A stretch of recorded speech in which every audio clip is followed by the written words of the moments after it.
This super shy kid got shipped off by his parents to like the most infamous delinquent school ever.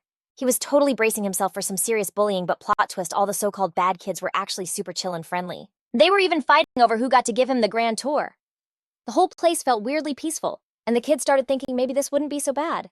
But he had no idea what was coming after the final bell. His new classmates literally dragged him to this underground fight club. Every single student he'd seen being all friendly during the day was in there just going at it and letting loose. The kid just stood there completely shook. He was like totally frozen. The student council pres spotted the new guy and casually strolled over with a smile explaining, "Look, any beef at this school gets settled here in this fight ring. It's the only place we're allowed to throw down. Bullying on campus is a huge no-go.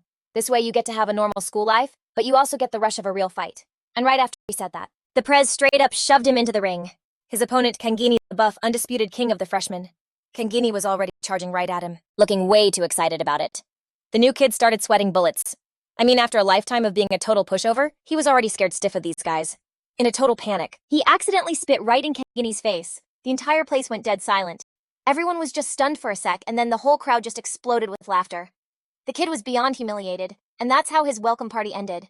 By the next day, everyone at school had heard about his legendary move. Knowing he stood zero chance in a fight, the kid went and found the student council president, Jung Chun, to ask if he could opt out of the whole fight club thing. He barely got the words out before his classmates started giving him these wide-eyed, terrified looks, like they were trying to warn him off. Right then, Jang Chong announced to the whole room, "Starting today, Lee Gilu is no longer under the protection of the fighting arena." And with that, he just turned and bounced. Sitting alone in class, Lee Gilu was trying to figure out what protection of the fighting arena even meant. That's when Kangini, the dude he spit on, rolled up with his crew, grabbed his head and slammed it right into the desk, which pretty much explained everything. From then on, Lee Gilu was the one kid in the whole school. It was open season on. He was everyone's personal punching bag. After a solid week of this hell, Lee Gilu hit his breaking point. He went to his homeroom teacher to try and get a leave of absence, thinking that would be his escape. But just as he was about to leave through the school gates, Jang Chong blocked his way with a nasty smirk. "You're pathetic, you know that. You really think quitting is gonna stop people from messing with you? Cowards like you will always be a target because you don't even have the guts to stand up for yourself." After that major lecture, Lee Gilu figured he was finally free. But on his way home, guess who was waiting for him, Kangin-hee? "You little roach. You think you can just drop out without my permission? Who's gonna be my errand boy and my punching bag now?" Before he could even finish, Kangin-hee dragged Lee Gilu into an empty alley and just started wailing on him to blow off steam. When he was done, he whipped out his phone, recited Lee Gilu's home address word for word, and then threatened with this sick smile that he'd be visiting a lot from now on. Hearing that, all the color drained from Lee Gilu's face. He totally lost it and demanded to know what Kangin-hee even wanted from him, but Kangin-hee just grabbed his face and warned him, "You even think about fighting back again and pictures of this little beatdown are going everywhere." Lee Gilu just couldn't get it. He was so close to getting out of this nightmare. Why couldn't these jerks just leave him alone? In that moment of pure fear and hopelessness, it finally clicked. What Jang Chong had told him finally made sense. If you want to protect yourself, you gotta fight for it. With a massive roar, something inside Lee Gilu just snapped. He lunged forward and bit down hard on Kangin-hee's hand. Kangin-hee screamed and then decked him, sending him to the pavement. Lee Gilu wiped the blood from his mouth and smirked. "Oh, so you can feel pain after all, huh? Guys like you. If I'm going down, I'm taking you with me." Seeing Kangin-hee's crew closing in, Lee Gilu knew he was screwed. So without even thinking, he threw the handful of sand he'd been hiding and used the confusion to make a break for the fighting arena. The second he was inside, Lee Gilu yelled out a challenge, a fair one-on-one fight with Kangin-hee, who was right behind him. Jang Chong just kinda smiled and ordered everyone to clear the ring. The moment they both stepped onto the stage, the crowd went wild. Nobody was ready for how brutal Kangin-hee was about to be. Right from the get-go, Lee Gilu was getting totally rocked. He could barely even defend himself. But even bleeding and bruised, he just stared Kangin-hee down, absolutely refusing to give up. Kangin-hee, getting pissed and embarrassed, just unleashed this insane kick that sent Lee Gilu flying. He looked down at him with a smug grin, totally sure that was the end of it. No one gets up from a kick like that. But just as he turned his back, Lee Gilu, like some unkillable cockroach, started pulling himself back up. Kangin-hee was losing it. He clenched his fist and warned him, "Quit trying to be a hero. If you keep this up, I'm seriously gonna end you." Lee Gilu just grit his teeth and said, "After everything I've been through, this is nothing." And then he suddenly charged. He grabbed Kangin-hee in a massive bear hug and slammed him down, ready to throw a punch. But Kangin-hee totally twisted free and landed a hard shot of his own, sneering, "That punch is way too slow. When do you think you'll ever land a hit on me?" That totally set Lee Gil-soo off. He might not have been strong, but he was not about to back down. So without even thinking, he just lowered his head and headbutted Kangin-hee right in the skull. Totally caught off guard, Kangin-hee was seriously pissed. He booted Lee Gil-soo, sending him flying again, and just gave him a death stare. He was so ready to just end this whole joke. But right then, something just snapped in Lee Gilu-soo's head. He suddenly got that the bullies he was always scared of weren't actually that big of a deal. This is so pathetic! He'd let these losers walk all over him for way too long. He felt this mix of shame and rage bubble up. He pulled his fist back to hit him, but in the next second, Kangini's fist slammed right into his jaw. Lee Gilu-soo hit the dirt hard and blacked out. When he woke up, Jang Chong was just standing there by the fighting arena. Jang Chong told him this was basically his last shot. After his suspension, Lee Gilu-soo would be totally banned from the fighting arena. He really started thinking about it. Being a coward had always put a target on his back. Even after he switched schools, he was still just Kangini's punching bag. So without a second thought, he yelled out to Jang Chong, "I'm not gonna get suspended. Please teach me how to get strong." Jang Chong just cracked this huge grin and said, "Guess training the weak is part of the student council president's job description." And before the words were even out of his mouth, he slammed a fist right into Lee Gilu-soo's stomach. Seeing the look of pain on Lee Gilu-soo's face, Jang Chong just sneered, "Can't even handle that, we're just getting started." The next day, Lee Gilu-soo showed up at school still holding his aching stomach. He remembered what Jang Chong told him the night before to find him anytime he was free, and he just got this horrible feeling in his gut. And right then, he ran into the one person he absolutely couldn't stand, Kangini. And to make things even worse, Kangini threatened him like, "Don't get too full of yourself or next time I'll actually end you." Those words just set Lee Gilu-soo off. He swore to himself right then and there that he'd get stronger and crush those scumbags with his own two hands. The bell rang, ending class. The second Lee Gilu-soo got to the rooftop for training, Jang Chong clocked him with another punch. That made him spit up blood. From that day on, Lee Gilu-soo basically got his butt kicked hundreds of times a day. Even when he was so dizzy he could barely see straight, quitting wasn't even an option. After getting jumped like that, Kangini kept staking out the fighting arena trying to catch Lee Gilu-soo, but he never showed.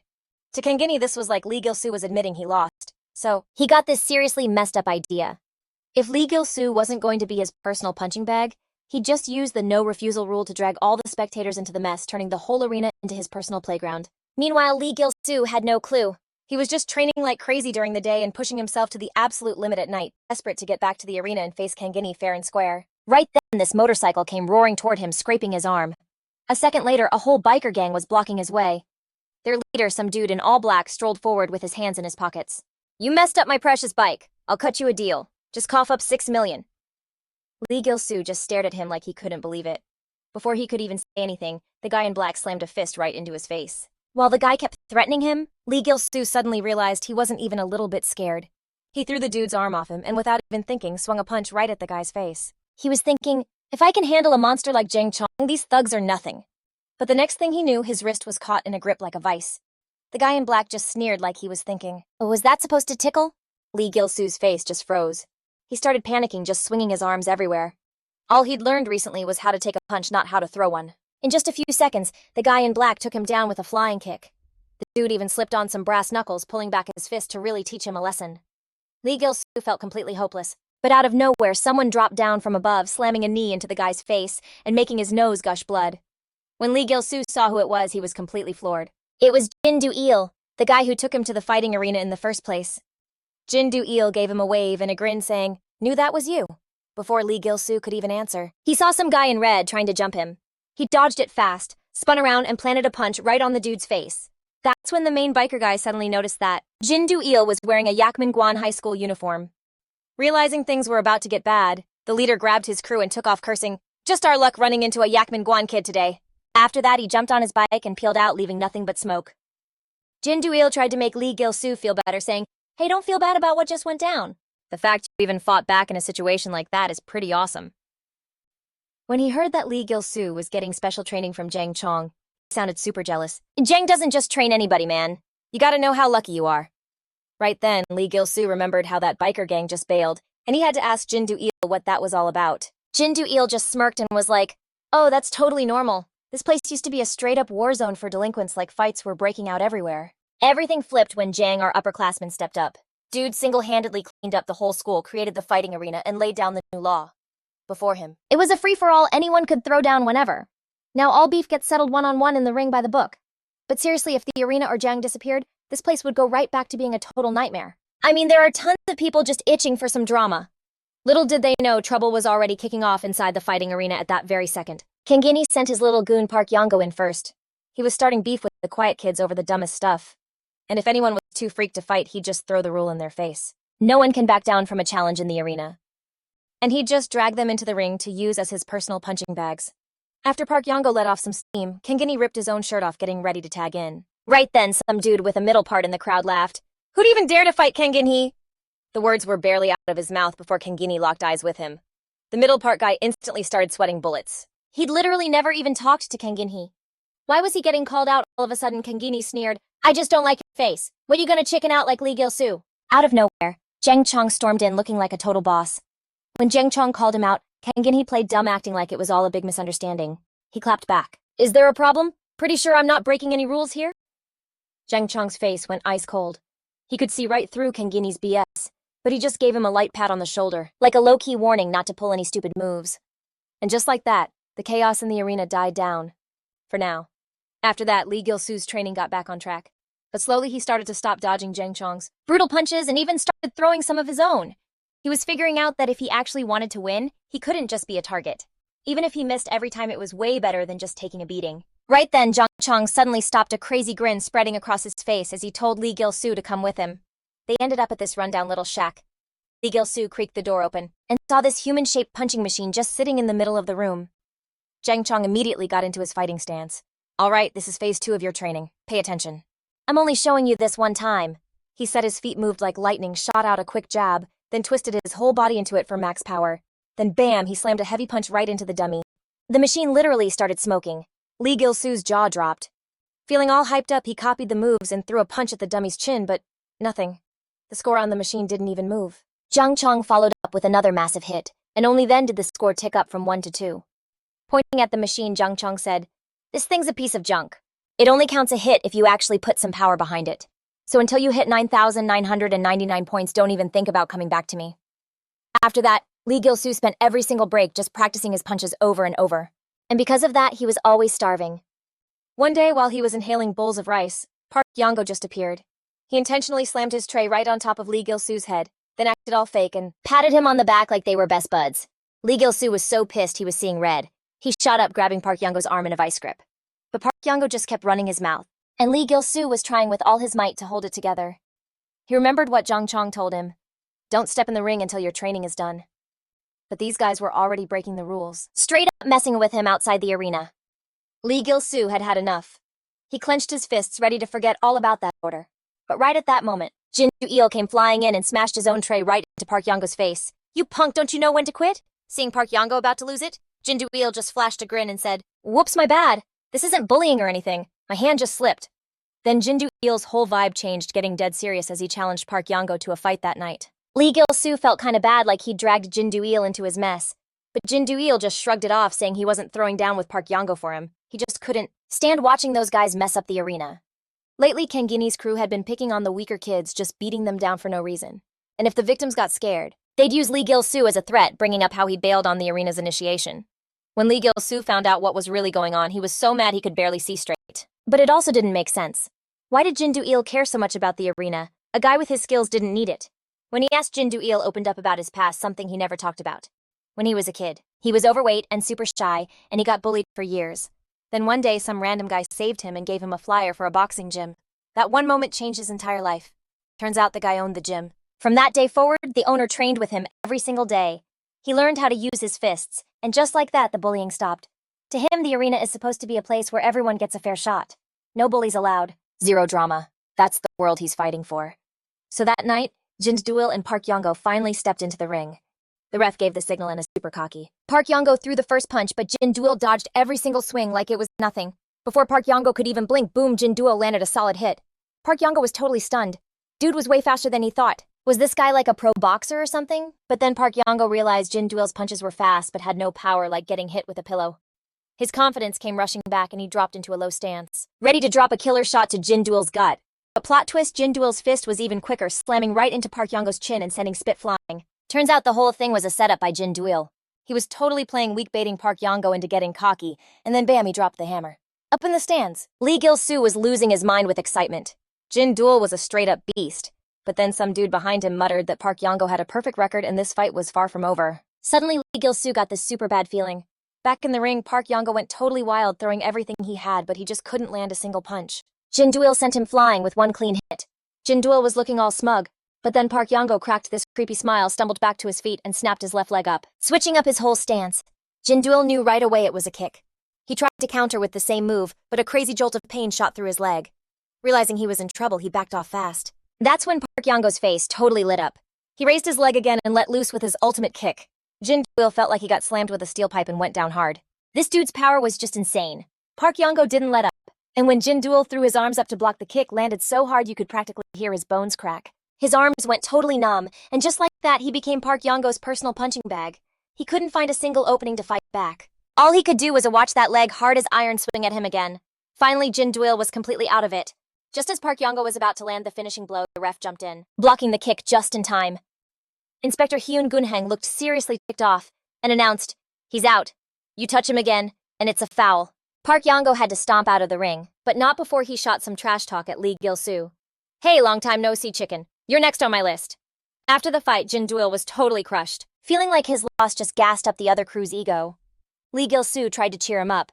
"Dude, don't beat yourself up. Nobody saw that crazy kick coming."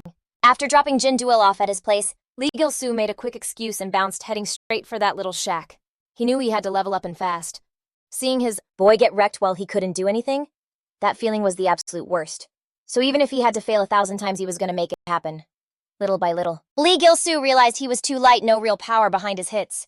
He thought maybe if I widened my stance a bit, to get that knockout power, he had to channel that feeling of swinging for the fences like when he was swinging a bat. And what do you know, he landed a massive hit on the dummy and the score shot up like crazy. So he just kept at it, throwing punch after punch with this new form, grinding from dusk till dawn until his knuckles were completely raw. Finally, the machine's score maxed out at 9,999. Meanwhile, Park Yango noticed Lee Gilu ditched school and was like, "Yo, let's go check on him." But surprisingly, Kangini told him not to waste his time. Park Yango already wrecked Jin Do-il, proving they were the top dogs and scaring off all the wannabes. Going after Lee Gilu again would just make them look petty. They'd already taken over the freshman class just like they planned. Now it was time for the next phase. Well, long time no see. Sun Saku, a third year, looked totally annoyed. "What are you little runts plotting now?" Kangini just smirked. "Oh, we're just a couple of runts for sure. You guys were total legends back in my brother's day. But now, after Jang Chong took over, you're all hiding out in the alleys like a bunch of has-beens." Getting called out like that in public, Sun Saku snapped and grabbed Kangini by the throat. Kangini stayed chill and explained, "I'm just saying it's a real shame. Back in the day, you were fighting all by yourself. But things are different now." See, Kangini had already been secretly building his own crew, getting ready to tear down the whole fight club system for good. But when Jang Chong went up against Hyun, the super strict captain, and called out Kangini for breaking the rules, he just looked kinda lost. To him, rules were everything. Even if he took over the arena, he knew he couldn't just turn back time. Right then, his phone buzzed. It was Lee Gilu. And surprisingly, Jang Chong booked it straight to the shack, thinking Lee Gilu was about to quit. But when he saw the score on that machine, he was genuinely shocked for the first time in forever. "Whoa, way faster than I expected." Lee Gilu wiped the sweat off his face and said he didn't have any more time to mess around. Jang Chong just grinned. "All right then, on to the next level of training. But you better get your head in the game. What's coming up next is gonna be way gnarlier." But before he could even finish, Lee Gilu just crashed into Jang Chong's arms out like a light. So after crashing for a whole day, Lee Gilu followed the map to this construction site. He was carefully scoping out the super sketchy scene when Bam Jang Chong pops up behind him looking dead serious. Jang Chong was like, "Back when Yukman Guan was running the show, they ticked off a lot of people. Ginseng High is one of them, and this is their turf." Hearing that, Lee Gilu was totally floored. He couldn't believe Jang Chong literally just threw him into the lion's den. Then Jang Chong slams this huge iron door shut, locks it, and gives him this wicked grin. He's all like, "The door on the other side's open. Let's see if you can get out on your own. Nothing teaches you better than a real fight." Seeing Jang Chong just dip, Lee Gilu started freaking out and banging on the iron door. Just then, he hears the roar of bikes behind him. In like 2 seconds, he was totally surrounded. As these dudes in black gear closed in, Lee Gilu recognized one of them right away. It was the same guy Jin Do-il scared off before. This time, the dude was rocking brass knuckles and sneered, "Yo, loser, you ain't getting away this time." Then he just grabs Lee Gilu's head and starts messing with him, waving his fist in his face. But before the guy even knew what hit him, Lee Gilu dropped into a fighting stance and popped him with a quick jab. While the dude was still shook, Lee Gilu followed up with a massive punch that made his nose explode with blood. Just when Lee Gilu was starting to feel himself, the guy snapped out of it and fought back, landing a solid punch to Lee Gilu's head. But honestly, a hit like that was basically a love tap to him now. He swung back and sent the dude flying. Seeing their boss get totally rocked, his goons all rushed in, but Lee Gilu's fist met them halfway, sending them flying like 3 meters. The main guy was just lying there, completely wrecked, trying to figure out how the loser he used to own so easily got this strong in just a couple of days. He just stared at Lee Gilu, who was barely even winded. That's when the gang's leader, this girl who was not even phased, started yelling her head off at Lee Gilu. Her crazy loud voice brought a whole new wave of her crew. Dozens of tough-looking gangsters started closing in and things were looking dicey. But then he got a sick idea. He jacked the first guy's prized motorcycle and revved the engine all the way. While the gangsters were still frozen, he gunned it right at them, then bailed in the middle of the crowd, sending the bike flying right into them. The whole crew scattered, totally terrified by the sudden attack. Lee Gilu used the chaos to charge, dropping one dude and blocking his path with a single punch that made a mad dash for the back door. He knew if he ever wanted to step into the ring and go one-on-one with Kangen's crew, he had to go all out. There was no way he was going to let himself bail like a coward. So as he ran past a building, an idea hit him. The stairwell. That could give him a chance for some one-on-one action. The goons chased him up the stairs, but Lee Gilu was already waiting for them on a tight landing, ready to throw down. Thinking they had him trapped, the whole group rushed him all at once. But the first guy in line got dropped with a single hit. In that cramped stairwell, Lee Gilu had the high ground and was totally running the show. The dudes charging up the stairs were basically perfect punching bags, and they kept tripping over each other. Seeing them start to freak out and feeling his own hype building, Lee Gilu got ready to go back down and finish the job. But out of nowhere, some heavy object flew in from behind and smashed into his head. Right after this, dude with purple hair jumped down from the floor above, landing a brutal kick that sent Lee Gilu flying down the stairs. Lee Gilu never saw it coming, had no idea someone was hiding up there.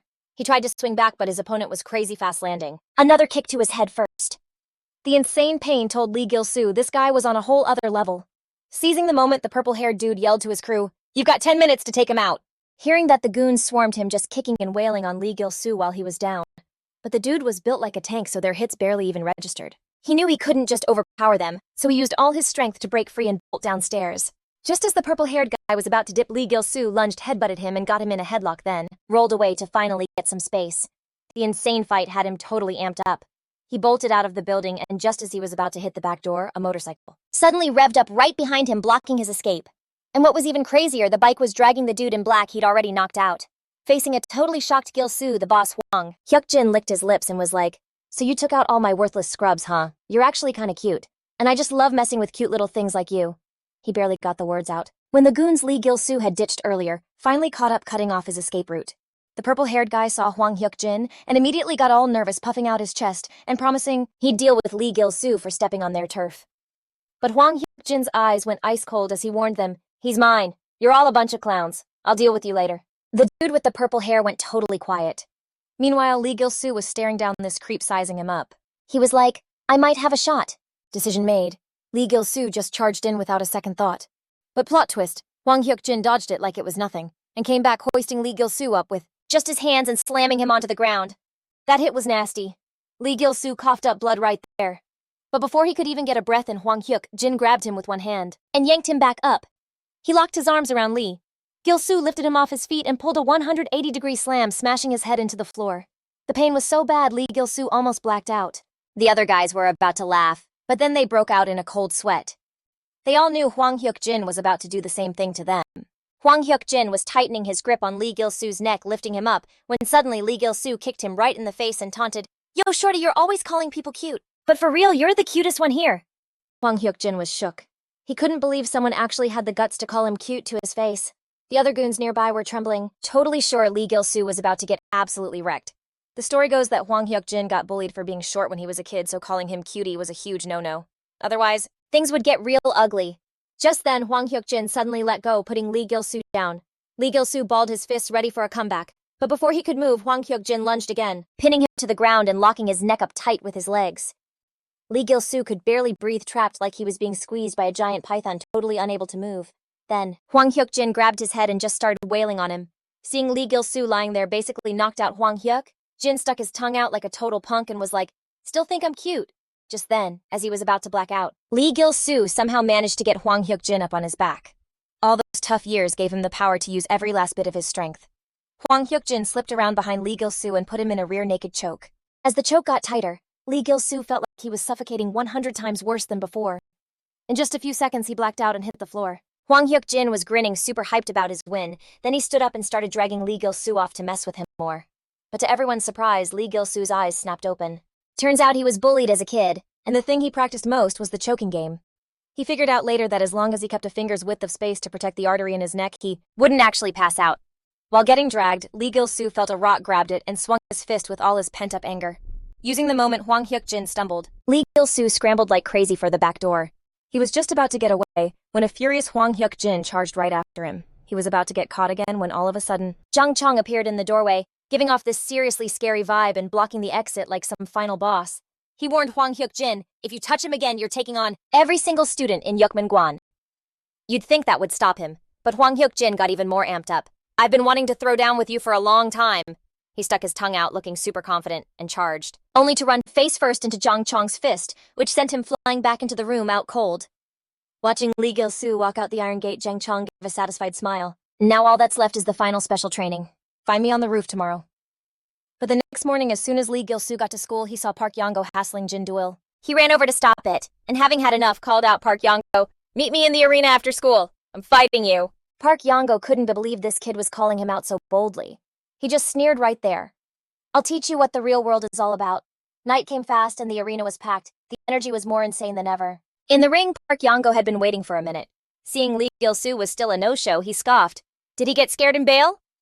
Just then Lee Gilu showed up in the ring. His head was freshly shaved, a sign he was all in. This kid, who everyone used to call a wimp, was about to go one-on-one with a Muay Thai pro for the first time. Unbelievably, he stuck his butt out, basically daring his opponent to kick him. The move was so weird that the whole crowd started laughing. But nobody knew that Lee Gilu did it because when he got kicked before, he felt something hard, like a pen hidden in the guy's shin guard. If he took a direct hit, his bones could literally snap. So while he was staring down his opponent's legs, trying to confirm it, Park Yongo suddenly switched things up, landing a surprise punch to Lee Gilu's head that dazed him for a second. Park Yongo saw his chance, lifting his leg high for another attack. But he never saw it coming when Lee Gilu grabbed his leg in a death grip. In a flash, Lee Gilu used the guy's own momentum to slam him down hard. Noticing the bulge on Park Yongo's shin, Lee Gilu suddenly ripped his pant leg open, showing a steel plate strapped to his calf. The entire crowd went wild, totally pissed that someone would hide a weapon, and they started totally trashing Park Yongo for being such a cheater. The ref saw what was up and asked the founder Jang Chong if they should maybe call a timeout. But Jang Chong just smirked and told the ref to back off, saying it was pretty much over anyway. By then, Lee Gilu knew for sure what was going on and was totally ticked off. He absolutely went off on Park Yongo, beating him so bad he could barely move. Seeing how wrecked Park Yongo looked, Lee Gilu totally got that hopeless vibe. He remembered getting beat down by those same goons, feeling just as scared and useless like some kicked puppy. But that weak version of Lee Gilu was history. From now on, anyone who messed with him was going to get completely wrecked by his fists. With Park Yongo's spirit totally broken, Lee Gilu scored a massive W, while the crowd went absolutely wild. When Park Yongo finally came to, he couldn't believe some newbie just took him out. He tried to get up, but then he saw his boss Kang In-hee walking right out of the crowd. He wanted to say something, but Kang's ice-cold stare totally froze him on the spot. Meanwhile, the crowd saw Park Yongo was awake and started chucking trash and rocks at him. But then, plot twist, Lee Gilu steps up, puts all the drama aside, and offers him a hand to get up. He admitted that even though he was dying to mess up the cheating Park Yongo, the arena's rules were holding him back for now. He'd just have to wait for a fair fight next time. Just when it looked like they were going to squash the beef, this huge hand just grabs Park Yongo by the hair. It was Sun Sakyu, the top dog of the third years, just clowning on Park for being a total loser, asking how he could even think about shaking hands with the guy who beat him. With that, he struts right up to Jang Chong, the guy who started the whole arena, swearing he's going to tear the place down and take Yakman-gwan back to when thugs ran the show. Jang Chong just sneered at that, thinking Sun Sakyu had already bailed, just hiding out like a scared rat. But since he was actually bold enough to step up, Jang Chong was ready to completely crush Sun Sakyu's little power trip for good. The two of them got in the ring to face off, and the whole crowd just exploded, buzzing with hype.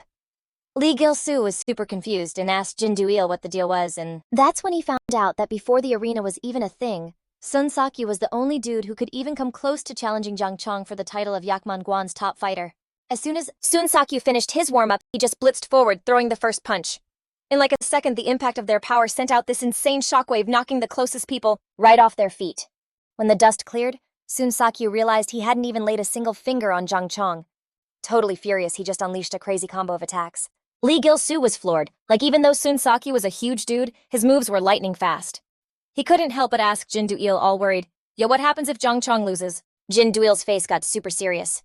He said the fighting arena would probably get shut down, and Yakman-gwan would go back to being a total nightmare. After all, Sun Sakyu is Kang In-hee's number 2 guy. Right after he said that, Sun Sakyu, getting frustrated from missing so much, started to lose his cool. He put everything he had into a palm strike, and actually managed to draw blood from Jang Chong's face for the first time. Thinking he was about to win, he just went all out with a sick barrage of hits. Every single one landed right on Jang Chong, and then a massive punch sent Jang Chong straight to the floor. That sudden comeback had Lee Gilu's heart pounding, and even the usually chill Jin Do-il started freaking out. The word on the street was that Sun Sakyu's whole thing was his brute strength, while Jang Chong was famous for his slick technique. But right now it looked like Sun Sakyu was schooling Jang Chong in every single way. At that moment, Sun Sakyu got this super smug grin, shocked that those little pills someone gave him actually made him feel reborn. Totally high on his own hype, he lifted his huge leg ready to end Jang Chong with one last move. Just then, massive fist just slammed right into his face. Jang Chong sent Sun Sakyu flying, and he crashed hard into the fence. Before he even knew what hit him, Jang Chong was on him like a hurricane, landing a killer blow as his aura just exploded, giving off this insane pressure. That's when Sun Sakyu figured it out. Jang Chong had totally been playing him, making him lower his guard on purpose. But yeah, it was way too late. With Jang Chong's final strike, Sun Sakyu was launched straight out of the ring, sending a shockwave through the crowd, and after he hit the ground, he didn't move an inch, totally knocked out cold. The crowd went ballistic at the sight, but Jang Chong turned away looking super serious, cutting off Park Yongo, who was trying to dip in all the madness. Looking like a total boss, he announced that since Park broke the rules, he had to face the consequences, and ordered Park Yongo to get on the ground and take what was coming to him. And then he pulled out an iron rod. Park Yongo was so freaked out by this he almost had a heart attack on the spot. He knew if a beast like Jang Chong hit him with that thing, he'd be totally done for. He completely panicked and forgot about his pride, dropping to his knees and begging for his life, swearing he didn't mean to break the rules and promising it would never happen again. But Jang Chong wasn't having any of it and just told him again to get down now. With zero options left, Park Yongo just grabbed Jang Chong's leg and started bawling, trying to explain how he'd been bullied his whole life, claiming he only strapped steel plates to his legs for protection, and begged Jang Chong to let it go this one time, acting like he was the victim. When Jang Chong suddenly bent over, Park Yongo actually thought he was in the clear, but Jang Chong got even more pissed, yelling, "You little punk, I told you to get on the ground." At that roar, Park Yongo just collapsed, a terrified, sobbing mess. He'd never run into anyone so scary. Jang Chong raised the iron rod high, and the pipe came whistling down. Park Yongo's fear hit its peak, and he straight up wet himself right there. Seeing that, Jang Chong froze, holding back his swing, and just gave a cold warning, "You won't get a second chance like this." With that, he slammed his foot down and shouted to the entire crowd, "All of you listen up today, you're all gonna learn what this fighting arena is really about. Anyone who breaks the rules or brings that weak stuff into this school, as long as I'm in charge, I will never stand for it. So everyone give it everything you've got. Don't sweat it, because in here, even the kids who used to be too scared to fight can win some glory fair and square. That's the whole point of our Yakman-Guan arena." And that's all I've got to say as the student council president of Yakman-Guan High. The next day came, and Jang Chong was up on the school roof training when Lee Gilu made a special trip up there just to thank him. He said that if it wasn't for Jang Chong's special training before his match with that dude who chickened out, where he taught him the most critical beginner's lesson to forget defense, get in the opponent's face, stop them from moving, and grab the first chance for a knockout blow, he never would have won that fight. But Jang Chong just played it cool, saying there was no need to thank him. He was just doing his job. Seeing Jang Chong get all distant, Lee Gilu was totally confused and couldn't stop himself from asking, "Why'd you go so far to help me, senior? I heard I'm the first student you've ever actually trained yourself." Hearing that, Jang Chong stopped his workout and answered, "Because I need to prove something to someone. Thanks to you, I've gotten better way faster than I expected. I feel like when I see him, I'll have a lot to say, and I'm thankful you stuck it out." Lee Gilu was a little thrown by this, but he still bowed deep to his senior, grateful for the help. He really wanted to ask what he meant by all that, but the whole vibe was so weird that he didn't dare to push it. Time passed, and under the arena's busted roof, the noise just got louder every day. After Jang Chong's speech, the place got more popular than ever. Every day was a non-stop brawl, and Lee Gilu was changing a ton with every match. His punches were getting way harder. His body was finally getting the rhythm of a real fight. He totally mastered that move of ending a fight with one hit the second he saw an opening. At the same time, he got completely hooked on the arena. But what he didn't know was that Kanginhi, the guy who'd always wanted to shut the arena down, had just shown up at the prison's visiting room to see the former head of Yakman-Guan, his older brother. The moment his brother saw him, he smirked and said, "Last time you were talking big about how you'd take down the arena. How's that going?" All Kanginhi could do was give him a bitter smile. It all got messed up by some coward. The whole plan just fell apart. Even Senior Shu didn't see it coming that he'd lose to Jang Chong. The second he said that, the room just burst into loud laughter. "Sounds like that Jang Chong kid has leveled up." But with the master away, a stray dog shouldn't even dream of taking over. Kanginhi broke out in a cold sweat and quickly tried to reassure him, "Don't worry. And no matter what, I'll find a way to destroy the arena. Actually, I just got a brand new idea." Before he could finish, the guy with the long hair cut him off. "Hey, a leash only works if you put it on the right neck. Just stick to your own job." With that, he got up to leave, casually adding, "My dad's gonna help get my sentence cut. I'll be out in a couple of months. Just lay low till then. Once I'm back, everything will get sorted out." Kanginhi could only nod, totally helpless. Meanwhile, with no clue about any of this, the guys were at a group hangout with Jang Chong's sister. The way one of them was desperately chugging soda on their first get-together totally caught her eye. After they chatted for a bit, they both thought the other was pretty cool. After some peer pressure, everyone decided to move the party to a karaoke bar. As the three guys were about to go in, Eyebrow Bro suddenly grabbed Jin Do-il by the shoulder, telling the girls to go on ahead while the guys had to hit the restroom. Jindu-il was about to say no, but Eyebrow Bro's expression had already turned sour as he snapped. You little jerk! Back there during the hangout, why did you keep trying to mess things up for me? The two of them started arguing right there in the middle of the street. Feeling super awkward watching them, Lee Gilu just turned and headed into the karaoke place alone. On his way, he pictured Jang Chong's sister's cute face and got this totally lovesick look, but he still had no idea that this girl was actually Jang Chong's sister. Just as he rounded the corner in the karaoke hallway and looked up, he saw some thug cornering the girl he liked. Hey there, cutie, come hang out with your big bro. I promise you'll have a good time. Lee Gilu heard it and immediately yelled, Stop! The thug glanced over with a sneer. Your buddy here is a total pushover. Don't even worry about him. Yo, come with me. I'm with the Began group, you know? Jang Chong's sister felt this jolt of pain as he yanked her arm and immediately tried to rip herself free. But seeing her fight back just made the creep more amped up. Oh, you're feisty, huh? I dig that. What are you gonna do if I don't let go? But he barely got the words out before Jang Chong's sister ducked right under his arm, snatched his collar, and just like that flipped him clean over her shoulder. As he slammed into the pavement, she said coolly, This is what happens when boys don't listen. With a sick crunch, the dude literally spat up blood. Lee Gilu was just standing there totally frozen. One of the girls with her calmly told him, You don't need to jump in. Jangmi looks all sweet and innocent, but she's a total beast. Her brother's been teaching her to fight since they were little. Random punks don't have a prayer. For real, most guys these days can't even touch her and her brother. He's the most infamous shot caller at Thug Academy. Hearing that, Lee Gilu just stared at Jangmi completely shook, wondering if the senior who taught him to fight was actually her brother. A second later, two more goons popped up behind Jangmi, and the blonde one was about to jump her from behind. The second Lee Gilu saw it, he lunged forward and rocked the blonde's jaw with a punch, sending him flying. He grabbed the other thug by the shirt and snarled, Jumping someone from behind is low, but sneaking up on a girl, you have zero shame. Then he whipped around to face Jangmi, asking her all worried if she was okay. Right then, Eyebrow Bro and Jindu-il got back from the bathroom. Jangmi's bestie pointed behind her voice shaking because she was so mad. She said some crew of lowlifes almost messed with them. Everyone looked where she was pointing, but the group had already bounced. After all the drama died down, Lee Gilu went full-on knight in shining armor and walked Jangmi home. On the way, she was totally gushing about his sick fighting moves. Lee Gilu got all shy and said, It's all thanks to my senior Jang Chong. He's been training me. He'd barely finished the sentence when Jangmi just stared at him, her jaw on the floor. Wait, so you're the guy my brother's been talking about this whole time? Lee Gilu was floored. He couldn't process that Jangmi was actually Jang Chong's little sister. Did that mean his brother knew about all his cringy moments? Just then, Jangmi suddenly held out her phone. Ever since my brothers started talking about you, I thought you sounded pretty cool. We should totally keep in touch. Lee Gilu took the phone, his face instantly turning bright red. He never in a million years thought his goddess would actually ask for his number. The very next day at school, Lee Gilu was clutching his phone like some lovesick puppy, texting Jangmi nonstop every chance he got. Suddenly, a huge scene caught his attention. He saw Park Yongo, the dude he'd wrecked before, on his knees begging the top dog Kangini for forgiveness. But Kangini just spat at him, looking totally disgusted, and told the little punk to get lost. He added that if it were him, he would have dropped out of school from pure embarrassment ages ago. Lee Gilu caught the whole thing and was super confused. He had to ask his buddy next to him why a guy like Park Yongo, who was at least a halfway decent fighter, would be groveling like that just to suck up to Kangini. Jindu-il explained that there's this huge company around called Gangun, which is basically a front for a legit gang. They have major pull. Like, they can even get the cops and some politicians to look the other way. Turns out Kangini is the second son of the gang and boss, a total psycho who was pretty much born into that life. After hearing all that, Lee Gilu was mind blown. No wonder Kangini acted like he owned the whole school. The evening rolled in and Jangmi had just finished her shift and was about to head out. All of a sudden, a woman ran up crying for help and threw herself into Jangmi's arms, saying some creepy dudes were chasing her and trying to get handsy. Jangmi offered to call the cops, but the woman dragged her deep into an alley, saying they had to hide first. The next thing you know, that whole crew of thugs appeared, blocking the only way out of the alley. Jangmi immediately screamed at them to get lost and stop messing with people. But right then, the woman behind her whipped out a stun baton and zapped Jangmi hard in the lower back. With a nasty smirk, the woman said, Just playing a little game. This chick was so easy to fool.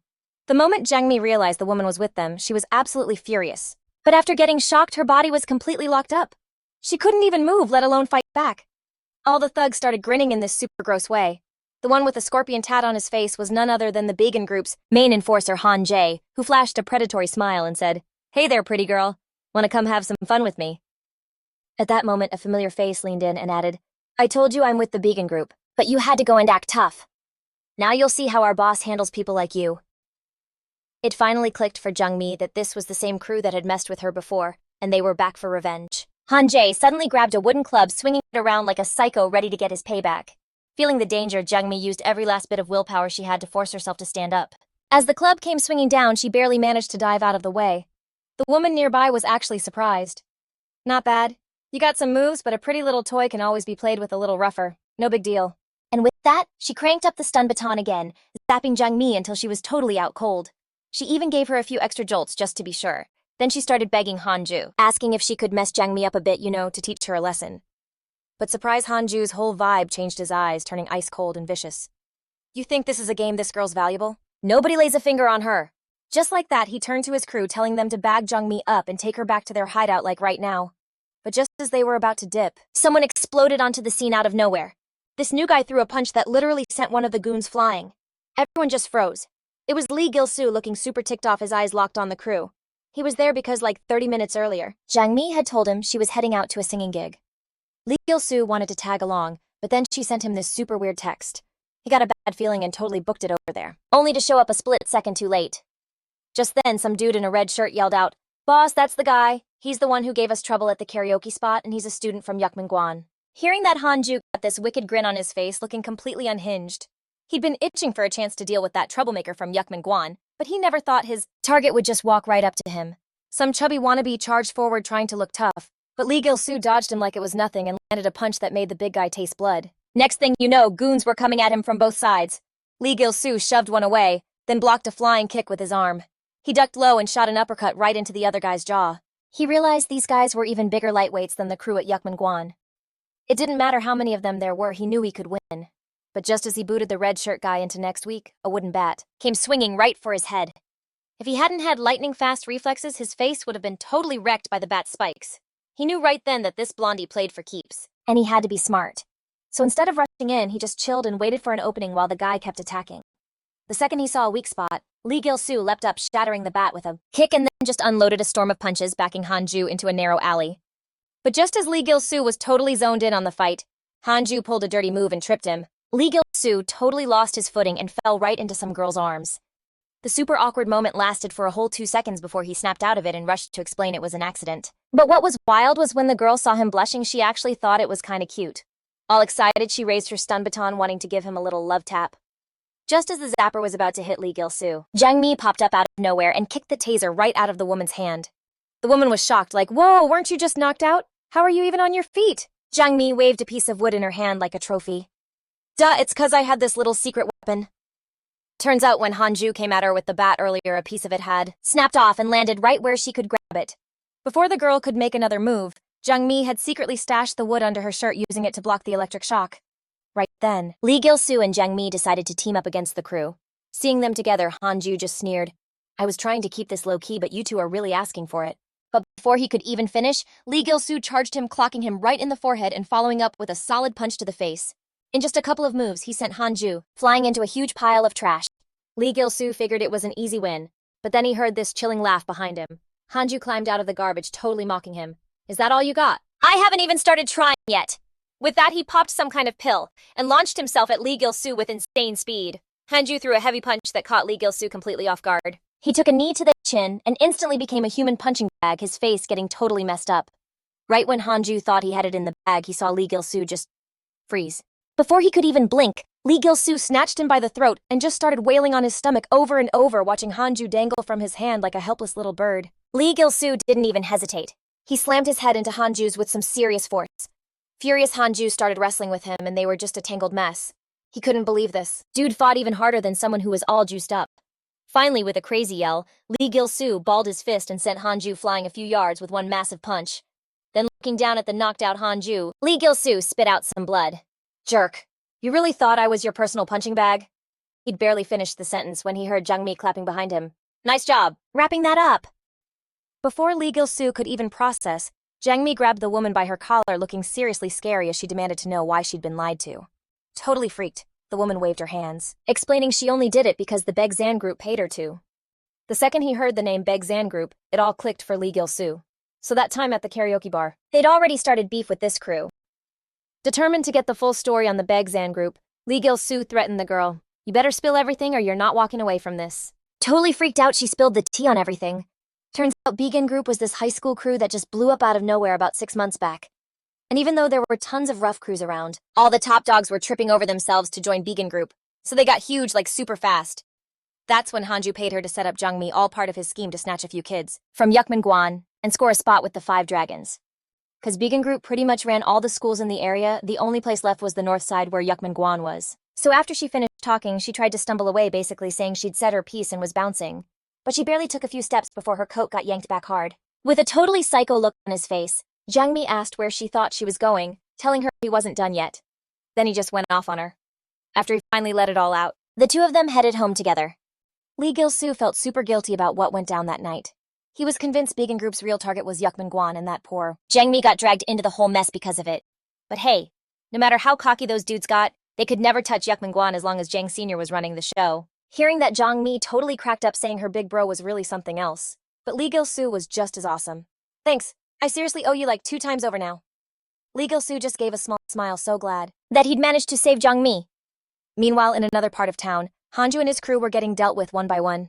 Hanju, being the ringleader, got kicked to the curb by Guantiron, the number 5 guy in Vegan Group's 5 dragons, and got knocked down to just a regular fighter on the spot.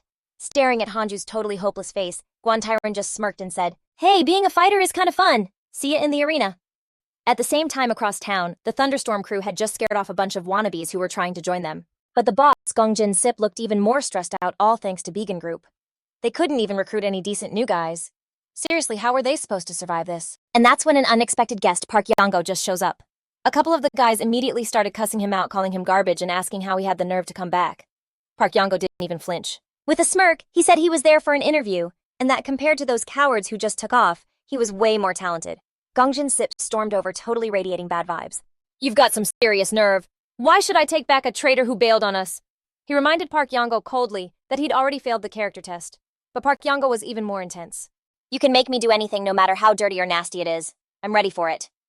Seeing how desperate he was to get back in, a plan instantly clicked in Gongjin Sip's mind. He grinned and asked Park Yango if he knew a guy named Ma Yanjian. "That dude's been eyeing our turf lately. Go teach him a lesson. You do a good job, and maybe I'll think about letting you back in Thunderstorm." The next day, Park Yango went back to school to clean out his locker, planning on taking a break from classes for a bit. He totally didn't expect Lee Gilu to call out to him. Lee Gilu, looking dead serious, asked why he was leaving. "Is it because of the fighting arena?" He even tried to convince him to go back and prove himself. But hearing that just made Park Yango totally snap. Furious, he grabbed Lee Gilu by the collar and yelled, "You punk! You think just 'cause I ended up like this, you got your precious justice? You better watch your back at night, because I'm not using that stupid fighting arena to teach you a lesson next time. I'll just handle you on the street." And with that, he stormed off without even grabbing his stuff, just leaving in a total rage. He was so mad he didn't even notice a letter slip out of his back pocket. By the time Lee Gilu spotted it on the ground, Park Yango was already gone. When night came, Park Yango, armed with an iron pipe, went alone to an abandoned gas station. Facing off against a bunch of random thugs, he gave them only 2 options: join Thunderstorm or get lost. The second the words were out, the guys started mocking him. "Heard you used to run with Kang Jin. But now that they kicked you out, you're crawling back to Thunderstorm, huh?" And just like that, 2 of the thugs swung their wooden bats, ready to teach the little street rat a lesson. Luckily, Park Yango had quick reflexes and blocked their attack. But right then, another goon saw an opening and tried to sneak in a hard hit to his side. Even so, Park Yango caught the move easily. Looking at these absolute losers, Park Yango launched a flying kick that sent 2 of them to the ground. And he shrugged off his jacket, telling them to stop messing around and come at him all at once. While Park Yango was busy taking on Ma Yanjian and his whole crew all by himself, Gongjin Sip just watched coldly from the sidelines. He pulled out an old photo of himself and Park Yango, flicked his lighter and torched it without a second thought. The truth was, Gongjin Sip never planned on letting Park Yango stick around from the get-go. He just saw an opportunity when Park showed up and decided to use him to take out the other crews. If Park Yango lost, it was no skin off his back. Guys like that just use people up and toss him aside, with like 0 regrets. Meanwhile, Park Yango's whole brawl was over. He totally wrecked dozens of those goons all by himself. Staring down at the barely conscious Ma Yanjian, Park Yango wiped the blood off his face, looking completely satisfied. He was gonna give them a choice, but nah, that was off the table now.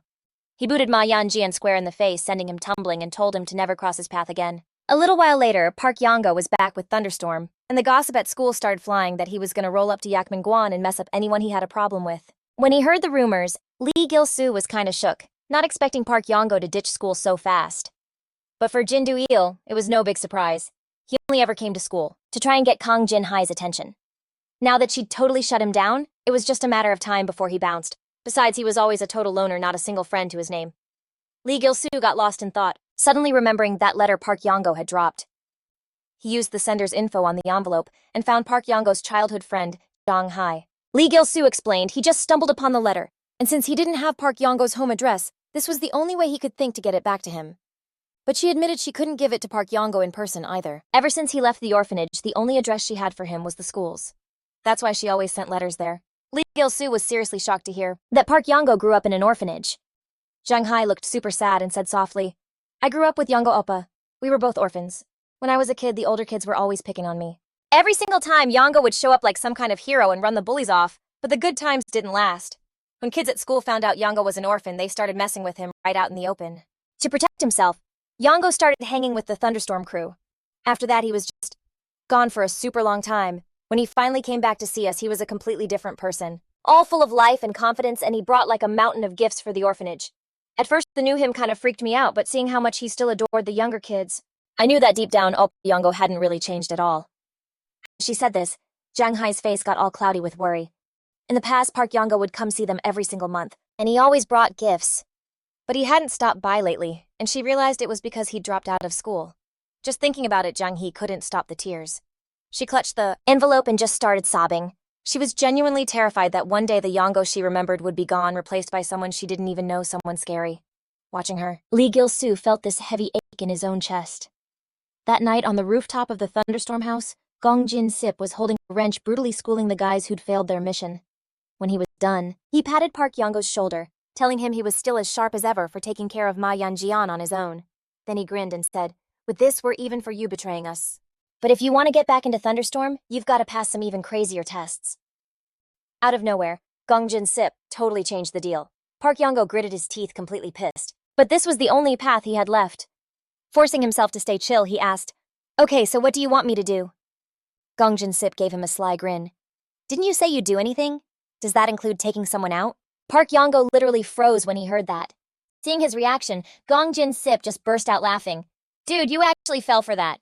And with that, he flicked his lighter and switched topics, telling Park Yongo, "What I want you to do is just as bad as that, though. I want you to torch a motorcycle." As he finished, he slapped a fat stack of cash on Park Yongo's chest. "The down payment alone is a few million. You don't get gigs like this every day. Pull this off and you're back in Thunderstorm." Faced with this, Park Yongo was seriously freaking out inside. If this went wrong, he could end up in juvie. As he was walking totally torn up and on edge, he somehow ended up back at the front gate of the orphanage where he grew up. Just as he was hating on himself for being so dumb and was about to leave, Jang Hai called out to him.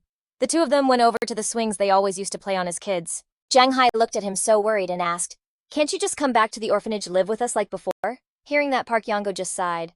"Thanks, Jang Hai, but it's way too late for that now." He stood up after he said it, told Jang Hai to watch over the little ones, and said he probably wouldn't be able to come back for a while. He completely ignored her begging him to stay, and just walked away looking so incredibly lonely. The next night, in some parking lot, Park Yongo actually went through with Gong Jin-sip's job. He started dousing a motorcycle with gasoline, not holding back one bit. He scanned the area, making sure there were for real no cameras, just like Gong Jin-sip promised. Then he pulled out his lighter to set the thing ablaze. At this point, doing the job was his only way forward. But right as he lifted his hand to toss the lighter, a whole bucket of water came splashing down on his head. Lee Gilu stared at Park Yongo's pathetic soaking wet state and snapped, "Playing with fire in the middle of the night. Are you trying to get yourself blown up or something?" Turns out about 3 hours earlier, Jang Hai had caught Lee Gilu on his way home crying and telling him she thought Yongo was about to do something awful. Something sketchy was going down, and begged him to stop Yongo from doing something stupid.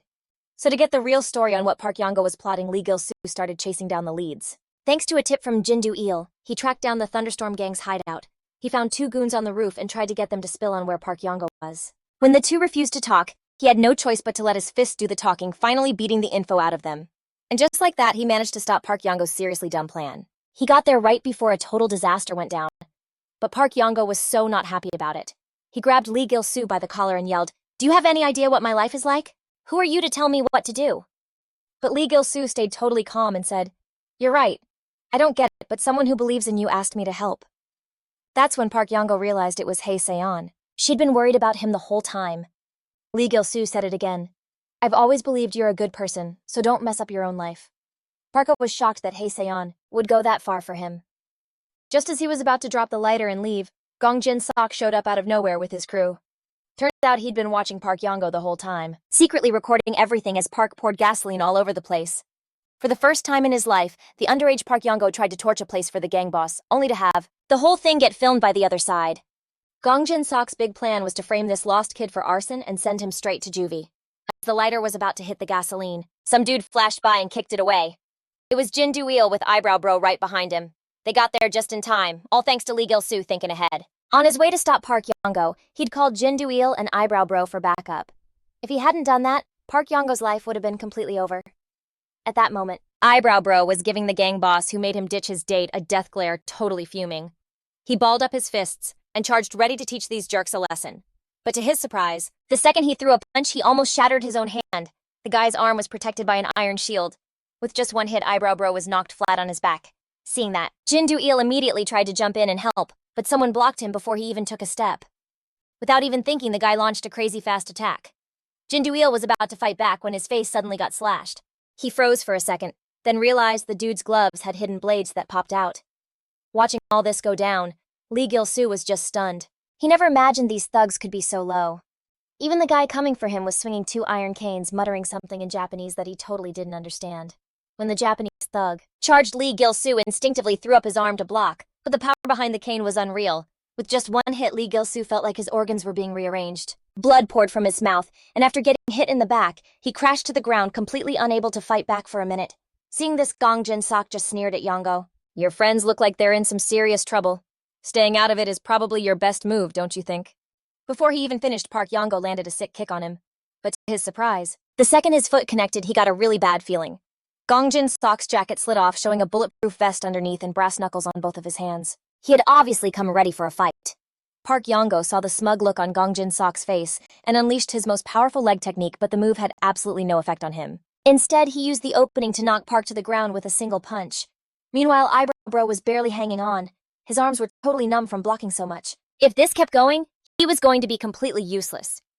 Just then, he noticed that his opponent with the arm weapon always attacked diagonally. If he got his back to the wall and made the attack angle smaller, maybe he could fight back.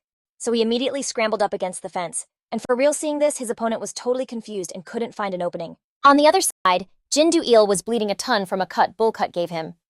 Facing a razor-sharp blade with just his bare hands, he was pretty much helpless. But this time, he actually saw his opponent's attack pattern, and for the first time, he barely dodged a strike by whipping his head back. Because of that move, he realized Bullcut's weapon just made his attack zone wider. If he could perfectly dodge that zone, he had a chance to hit back. And sure enough, using this trick, Jin Do-il landed a solid punch on Bullcut's chin, but also facing a weapon. Lee Gilu was getting totally wrecked by the Japanese guy's spinning crutches and got trapped in a tight spot between 2 cars. Lee Gilu knew that as long as that guy had his weapons, he stood 0 chance of winning. The only way out was to get rid of the crutches first. At that moment, he happened to see that one of his shoelaces was undone. Just as the Japanese dude moved in, Lee Gilu quickly used the lace from his shoe. The Japanese guy charged with his crutches, but Lee Gilu used the shoelace to wrap up both the guy's hands and the crutches in one slick move. Now that he was disarmed, the Japanese guy could only take a major beatdown from Lee Gilu. At the same time, Park Yongo was no match for Gong Jin-sok, because Park's killer moves his steel legs, and every move he had was personally taught to him by Gong Jin-sok. Back when Park was totally lost, Gong Jin-sok took him in, training him one-on-one. He saw that Park had some serious talent, so Gong Jin-sok even hooked him up with a pair of iron shin guards, telling him, "Look, it's not about being the strongest, it's about being the one who wins." And Park Yongo totally bought into Gong Jin-sok's whole philosophy. Like he was ready to do anything for Thunderstorm until that one incident made him realize they weren't saving him. They were caging him. But even then, Gong Jin-sok still tried to paint him as some ungrateful traitor. And now he was literally trying to take him out. Right when it was about to get real ugly, Lee Gilu dove in and blocked the final blow with a crutch. Gong Jin-sok instantly recognized the weapon as belonging to one of his own guys and knew something was up. He glanced back and saw his 3 best fighters laid out by 3 random kids. But Gong Jin-sok just smirked and was like, "I have no idea why you guys are going this hard for Park Yongo, but you better watch your backs. He's not worth it. Trust me, that dude will turn on anyone in a heartbeat." Hearing that, all Park Yongo could do was give this sad smile and try to explain. See, years ago, he found out from Gong Jin-sok himself that the head of his old orphanage was forcing the kids to move some shady stuff to pay off some crazy high debts to Thunderstorm. Yeah, making little kids run illegal goods. To protect the other kids, his family, he had no choice but to get rid of the director, whatever it took. But that also meant Thunderstorm was out of luck getting their money back. And since Park was the guy in charge of collecting, he just took all the heat for it without saying a word. But what was wild was that when he finished his story, Gong Jin-sok just laughed. Turns out Gong knew the real story the whole time.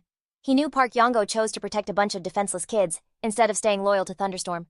After he said his piece, Gong Jin-sok's face got deadly serious. He got into a fighting stance. This beef, it was getting settled right here, right now. Lee Gilu stepped up right away, warning him it's not too late to walk away. It's 4 against 1. You're not winning this. But Gong Jin-sok just scoffed, and suddenly a whole mob of his goons swarmed them from every direction. He gave the signal and they all charged swinging iron bars. Being surrounded like that totally freaked out Lee Gilu and his crew, but Jin Duel got his head back in the game real quick. They might have more guys, but if we stick together, we can bust through. Seeing Lee Gilu and the others getting ready for an all-out war, Park Yongo was just confused. He seriously couldn't get why they were going this hard for him. And in that 1 second he was distracted. Gong Jin-sok's fist came out of nowhere, laying him out flat with 1 hit. Meanwhile, Lee Gilu and the other two were stuck in a crazy brawl while Park Yongo and Gong Jin-sok were tangled up. But here's the thing. Gong Jin-sok was rocking a bulletproof vest and swinging this crazy baton, so none of Park Yongo's hits did anything. Trying to fight back just got him beat down even worse. Then as Gong Jin-sok wound up his fist again, getting ready to throw down, Park Yongo tried to block with his leg, hoping he could find a way to strike back. But out of nowhere, the guard on his leg just completely shattered. His only protection was gone, and just like that, Park Yongo totally crumbled. A single punch from Gong Jin-sok sent him flying a good 10 feet. Gong Jin-sok just looked down at him, sprawled out on the ground and sneered, "You get it now, don't you? Without me, without everything I gave you, you're a total nobody. You can't do a single thing." Hearing that, Park Yongo just laid there totally defeated, pretty much losing the will to even try anymore. But then he looked up and saw Lee Gilu and the others still fighting like crazy, even though they were totally outnumbered. How could he just give up? So he made a choice. He ripped off the leg braces Gong Jin-sok gave him and decided to fight for real with nothing but his own strength. To Gong Jin-sok, this was basically a death wish. He lunged in ready to end it, but plot twist, Park dodged it like it was nothing. Even Park Yongo was shocked. Without those heavy braces, he was faster than he'd ever been. He wasn't just dodging every single attack, he actually landed a solid kick right where it hurts. Turns out, this was his true speed all along. He jumped into the air and threw one last epic kick, finally putting an end to the long-running drama with Gong Jin-sok. In that moment, it was like Park Yongo finally woke up. The stuff he thought was protecting him was actually just weighing him down. Just as he was finally able to breathe, Gong Jin-sok, who was not about to take the L, dragged himself back up swinging like a madman. He refused to lose, especially not to someone he called worse than trash like Park Yongo. But it was too late. Park Yongo was on a whole other level now. With just one move, he put Gong Jin-sok down for good. Looking at the totally wrecked Gong Jin-sok, Park Yongo said something that would stick with him forever. "It's not the strong who win, it's the winners who get strong. You taught me that." The goons saw their boss get wrecked and totally freaked out. The next thing they knew, Lee Gilu and the other two were staring them down like they were their next meal, so they straight up abandoned their boss and scattered like cockroaches. The whole crazy situation was finally done, and Park Yongo just crashed, totally wiped. Right as he was about to black out, a hand reached for him.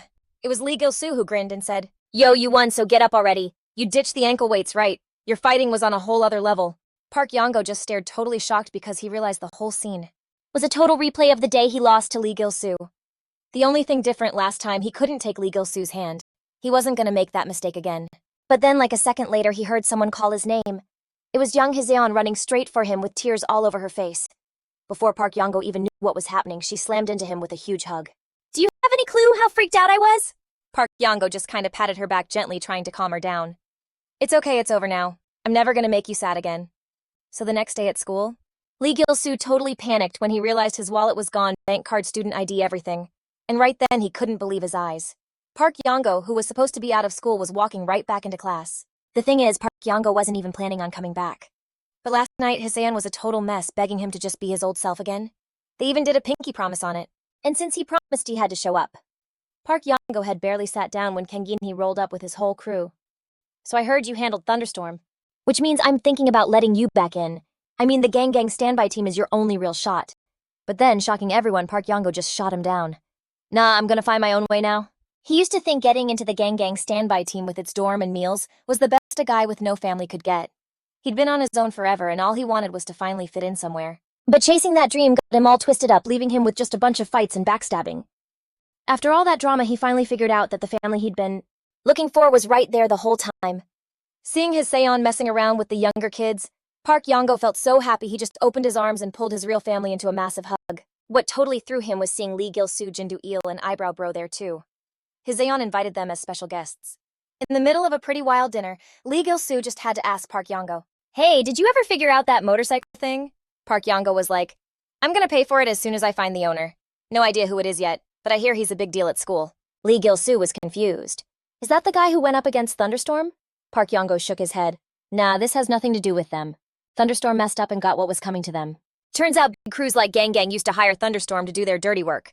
Torching that motorcycle was one of those gigs, and the guys who hired them were the ones who dished out the punishment. Word on the street is they're called the Bezin Group, and they are seriously bad news. Hearing that name made Lee Gilu's blood run cold. He seriously never thought he'd get mixed up with the Bezin Group again. Meanwhile, over in the parking lot, a crowd was forming around a motorcycle soaked in gasoline. Jin Sanghai's top dog, Hwang Hyuk-jin, was literally losing his mind. Who the heck tried to torch my bike? When I find them, they're so dead. And just as he said that, one of his guys yelled out that he found a wallet on the ground. The next day, Lee Gilu, still worried Beishan was going to stir up drama, made sure to check in on Jiang Mi. But then out of nowhere, the goddess herself asked him to hang out. The second he saw Jiang Mi, who he hadn't seen in forever, all his stress just melted away. This was his first ever date with a girl for real. He'd literally spent all last night Googling every dating tip he could find. So today he started things off by taking Jiang Mi to this super fancy-looking Italian place. After they ate, the two of them hit up this cute little cafe and he ordered cake and sweet drinks. But when the check came, he totally fumbled and dropped a handful of coins all over the floor. See, he'd lost his wallet a few days back, so he was stuck paying with a bunch of change. Seeing how awkward it was, Jiang Mi just offered to get it this time, which helped. The real reason, though, was that Jiang Mi only asked him out to thank him for helping her before. When he figured that out, Lee Gilu felt his stomach drop. So yeah, she really didn't like him like that. No wonder the vibe felt so off the whole time. Not wanting to make things weird for Jiang Mi, Lee Gilu just stood up and was like super sincere. Look, this is actually my first time hanging out with a girl, one-on-one. So I planned all this date stuff. I guess I messed it up. My bad. Jiang Mi looked totally surprised to hear that. Wait, you got it all wrong. I don't even like Italian food. And this is my first time in a super pink girly cafe like this. That's why I was acting so weird. He cracked a smile and asked, so wanna bounce and do something else? Before Lee Gilu could even answer, Jiang Mi grabbed his hand and started dragging him toward the giant Ferris wheel at the amusement park. It was the first time Lee Gilu had ever seen her smile that big. And even though he was getting so dizzy he felt like he was gonna hurl, he totally powered through it. Before he even had a chance to recover, she was pulling him to the pirate ship, then the roller coaster, then the drop tower. They didn't skip a single insane ride. After just one round, Lee Gilu's legs were total noodles. He just crumpled to the ground, completely gassed. As the sun started to set, they headed home together. Jiang Mi thanked Lee Gilu for hanging out, saying they should totally do it again sometime. Lee Gilu was blushing hard at this, but he was hyping himself up to ask her out for real next time. But right when he was about to speak, a blinding light flashed over them. The bike's owner had tracked them down, wallet in hand, and without a single word came storming right at Lee Gilu. Lee Gilu tried to explain, but the raging Hwang Hyuk-jin wasn't having it, charging at him and screaming that he was the one who messed with his bike. Seeing this, Jiang Mi jumped in to stop him, only to get blocked by two of Hwang Hyuk-jin's cronies. When one of them told her to get lost, Jiang Mi just snapped and whipped out a kick, landing it square on the guy's head. She figured a move like that would make him back off for sure. But surprised, the guy was totally fine and even caught her foot midair. In that same moment, Lee Gilu saw Jiang Mi was in real danger. He bolted forward in a flash, but Hwang Hyuk-jin grabbed him and slammed him right onto the ground. Looking at Hwang Hyuk-jin's psycho expression, Lee Gilu knew talking was useless.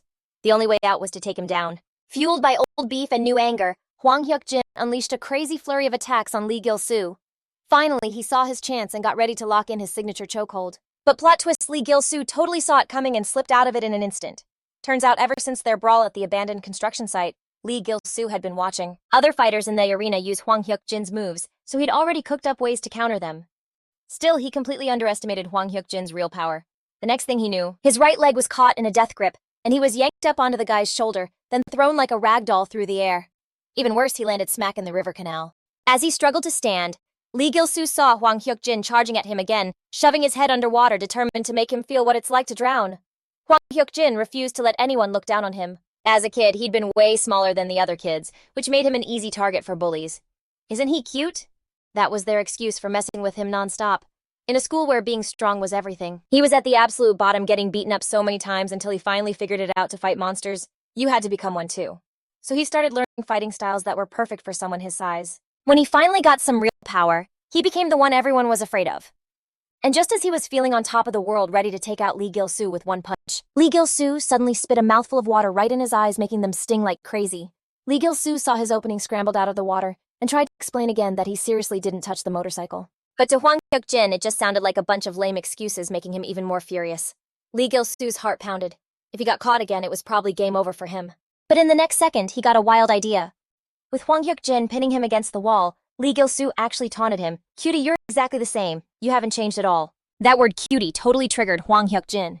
He just exploded with rage, squeezing Lee Gilu's neck in a death grip. Lee Gilu screamed out in pain. But right then, he used every last ounce of his strength, grabbed Hwang Hyuk-jin's arm, and yelled as loud as he could, "Hit him now!" Hearing the signal, Jung-gi launched herself forward and using all her power, she kicked the totally surprised Hwang Hyuk-jin, sending him flying. Lee Gilu was in shock. He had no clue Jung-gi was that strong. But just as they thought it was over and were about to leave, Hwang Hyuk-jin dragged himself out of the water and shouted after them, "Hey cuties, was that supposed to tickle or something?"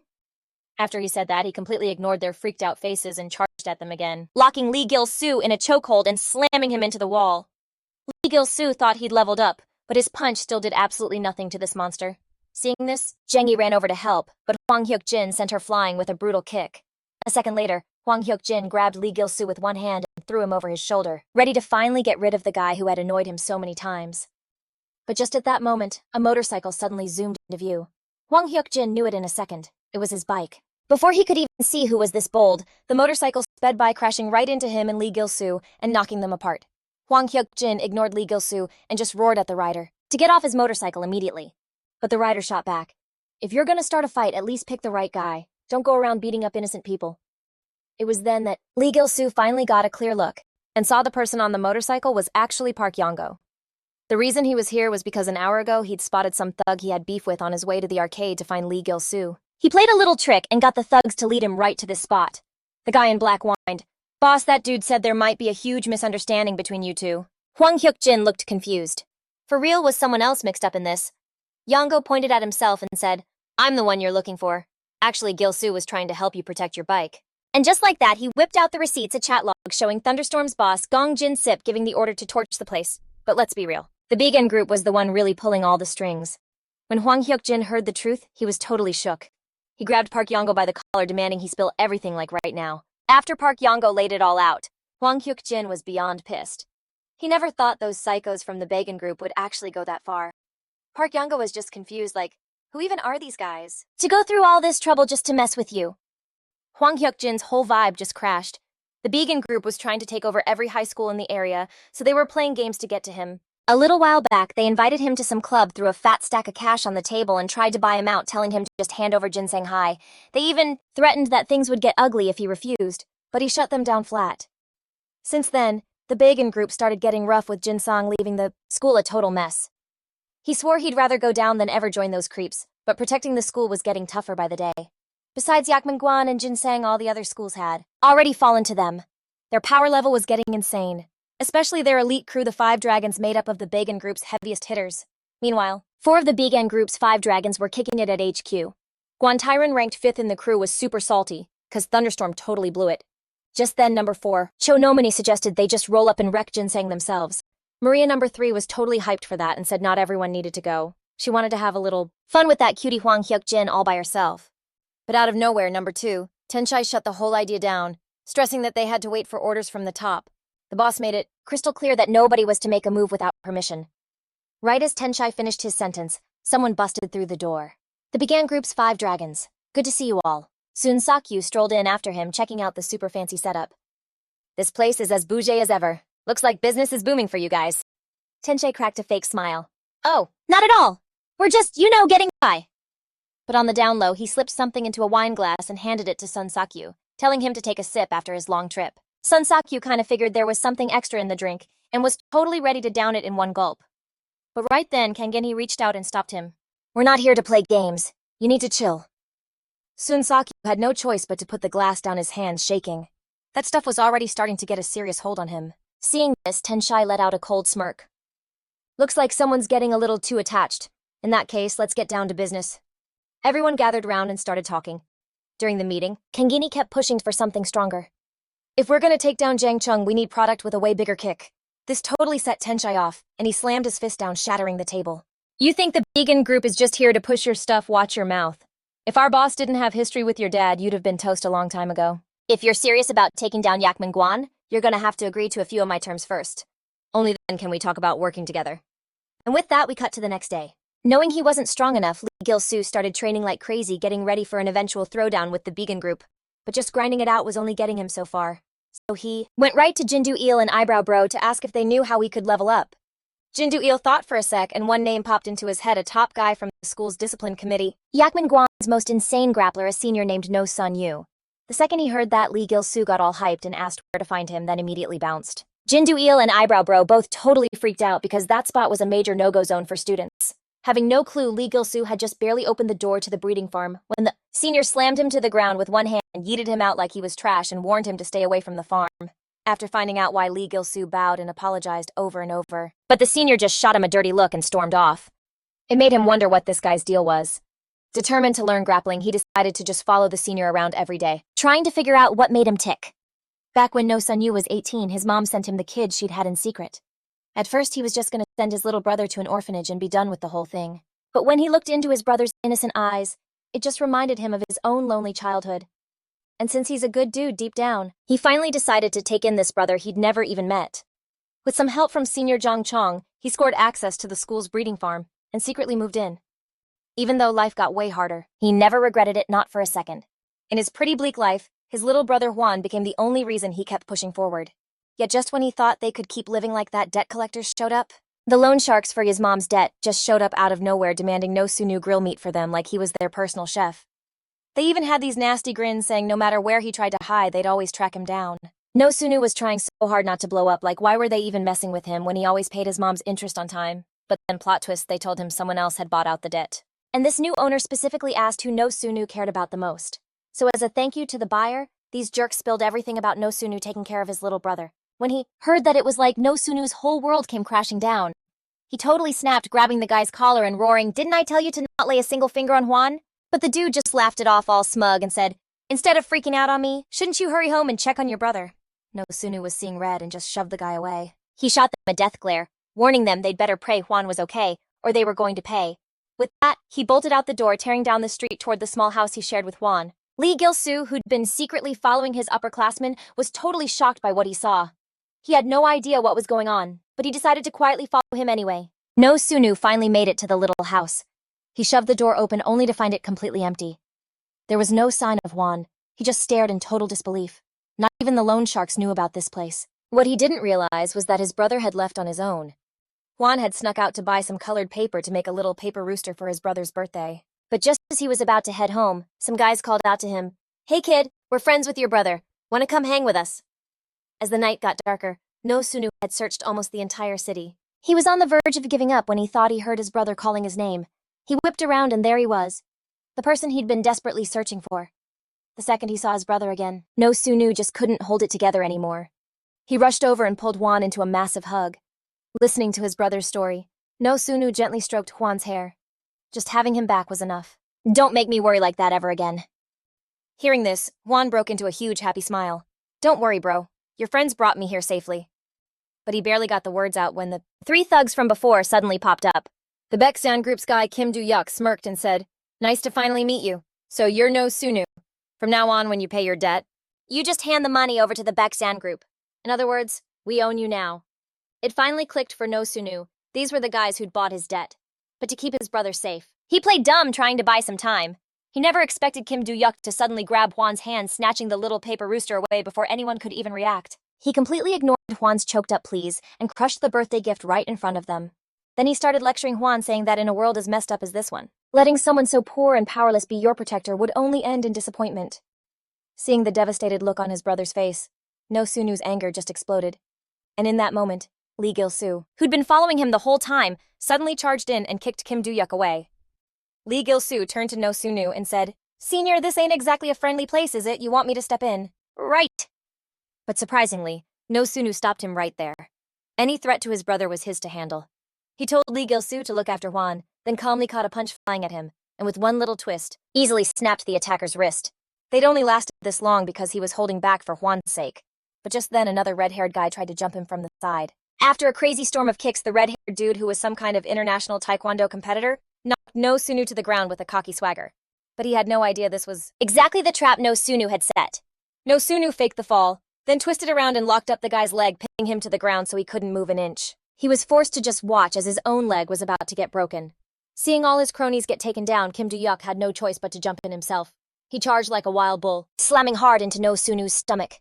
Lee Gilu got worried and was about to rush in to help, But then No Sunu used Kim Do-yuk's back as a springboard, launched himself into the air, and in a split second slid down, locking his legs tight around Kim Do-yuk's neck.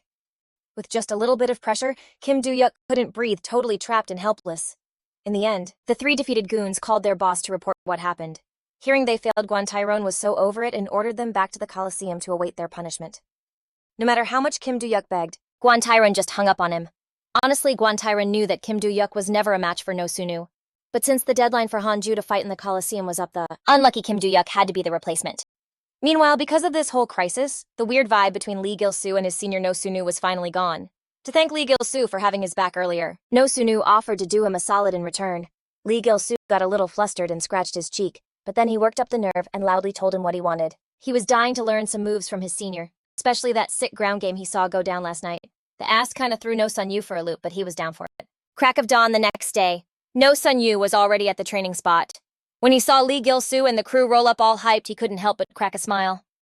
Man, the Yakman Guan guys never change. But he wiped that smile off his face real quick, looking kinda sus. Yo, where's everyone else? I thought the whole squad was supposed to be here. And right as he said that, Park Yango finally shuffled in, looking like he totally didn't want to be there. Lee Gilu and the others were just staring like for real. This dude was the one who begged to tag along, and now he's acting all salty. Seeing things were about to get chaotic, No Sun Yu shut it down and cut right to the chase. After breaking down all the different fighting styles for them, he told everyone, "Look, if you want to learn ground game, you can just watch some tutorials online and copy them." As he said that, he bent down, grabbed a huge rock, and while everyone was just staring, totally shook, he straight up crushed it into a million pieces with his bare hands.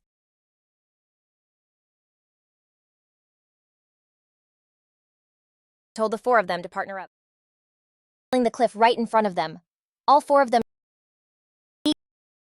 wanting to get stronger, were the first to step up and just send it. They went training. Even when and blistered, the four of them powered through it day after day, getting past the absolute worst of it. After they No Su, kinda confused why he was going so hard to get stronger. With that much drive before. Lee Gilu Yakman Guan was like his spot. He'd ever made friends who were down to train with him in the first school.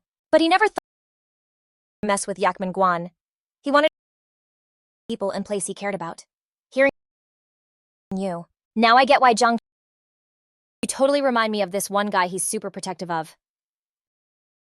Some dude's house. He gave a headed up in times.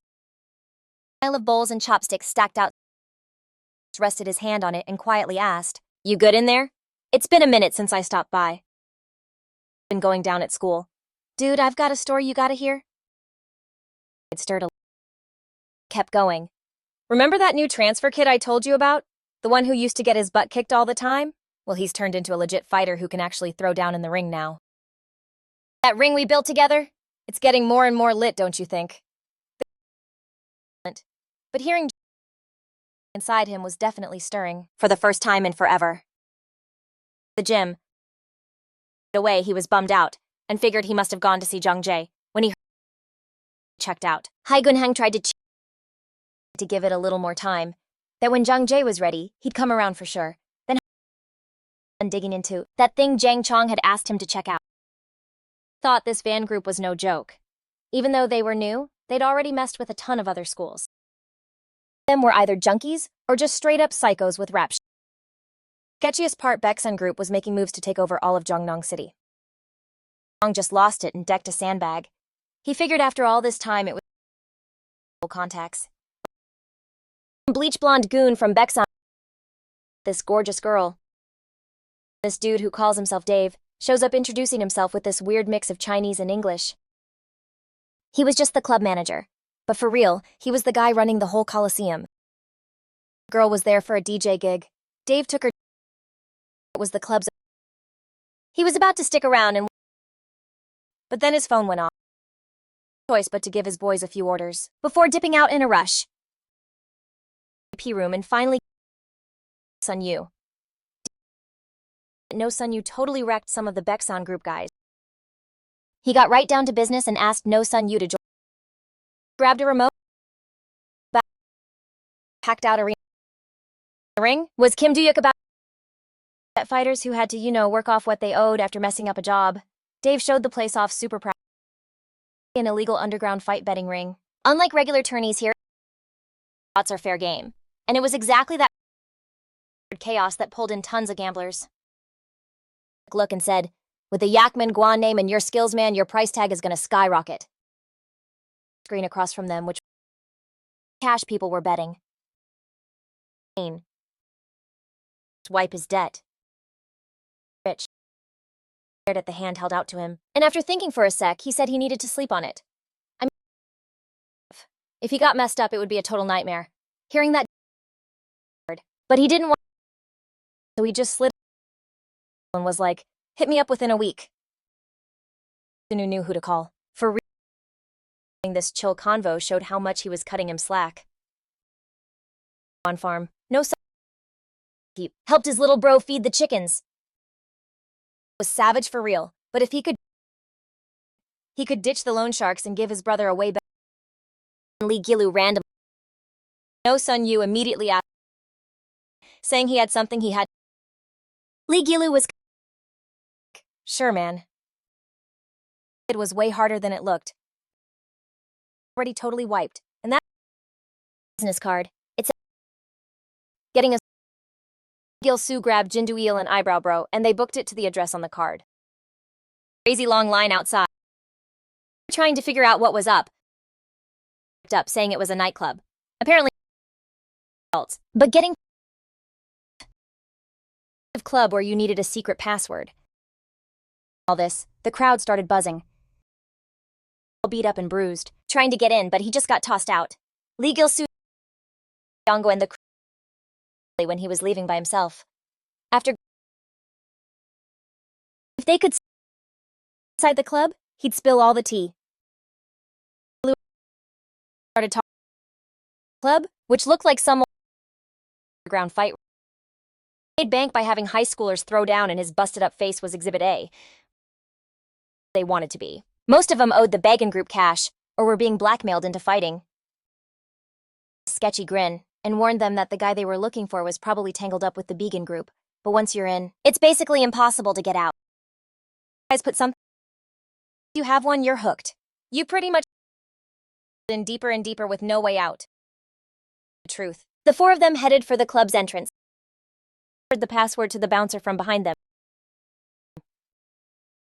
Sue and Eyebrow Bro got stopped at the rope. People with no style weren't allowed. Eel and Park Yongo, totally loving it, strolled right into the and Eyebrow Bro to cry about it outside.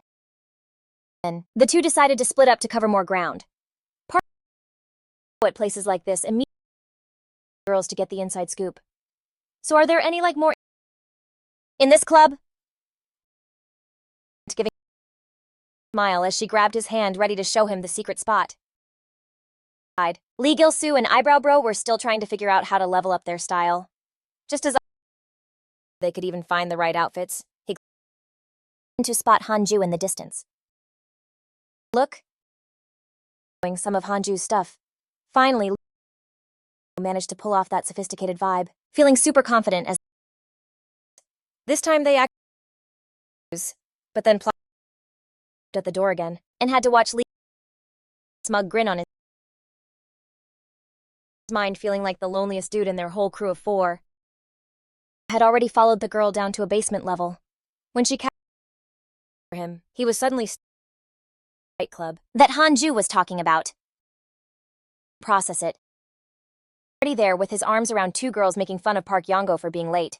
Jin isn't saying that after they split up he was just chilling when two hotties came over and brought him down here.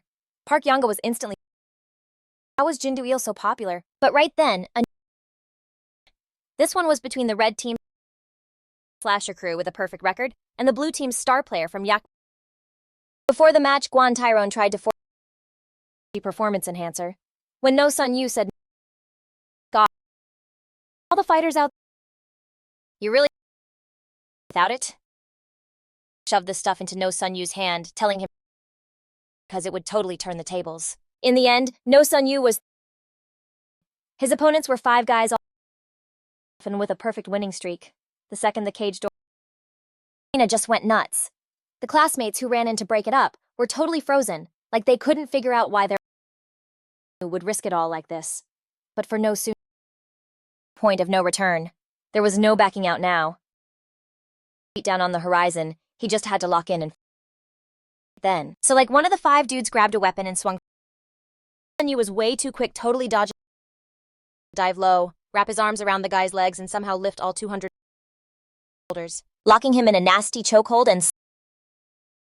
But before out for good, another fighter charged him with a spiked club. Sunu threw himself back to dodge the hit and twisted right into a grapple.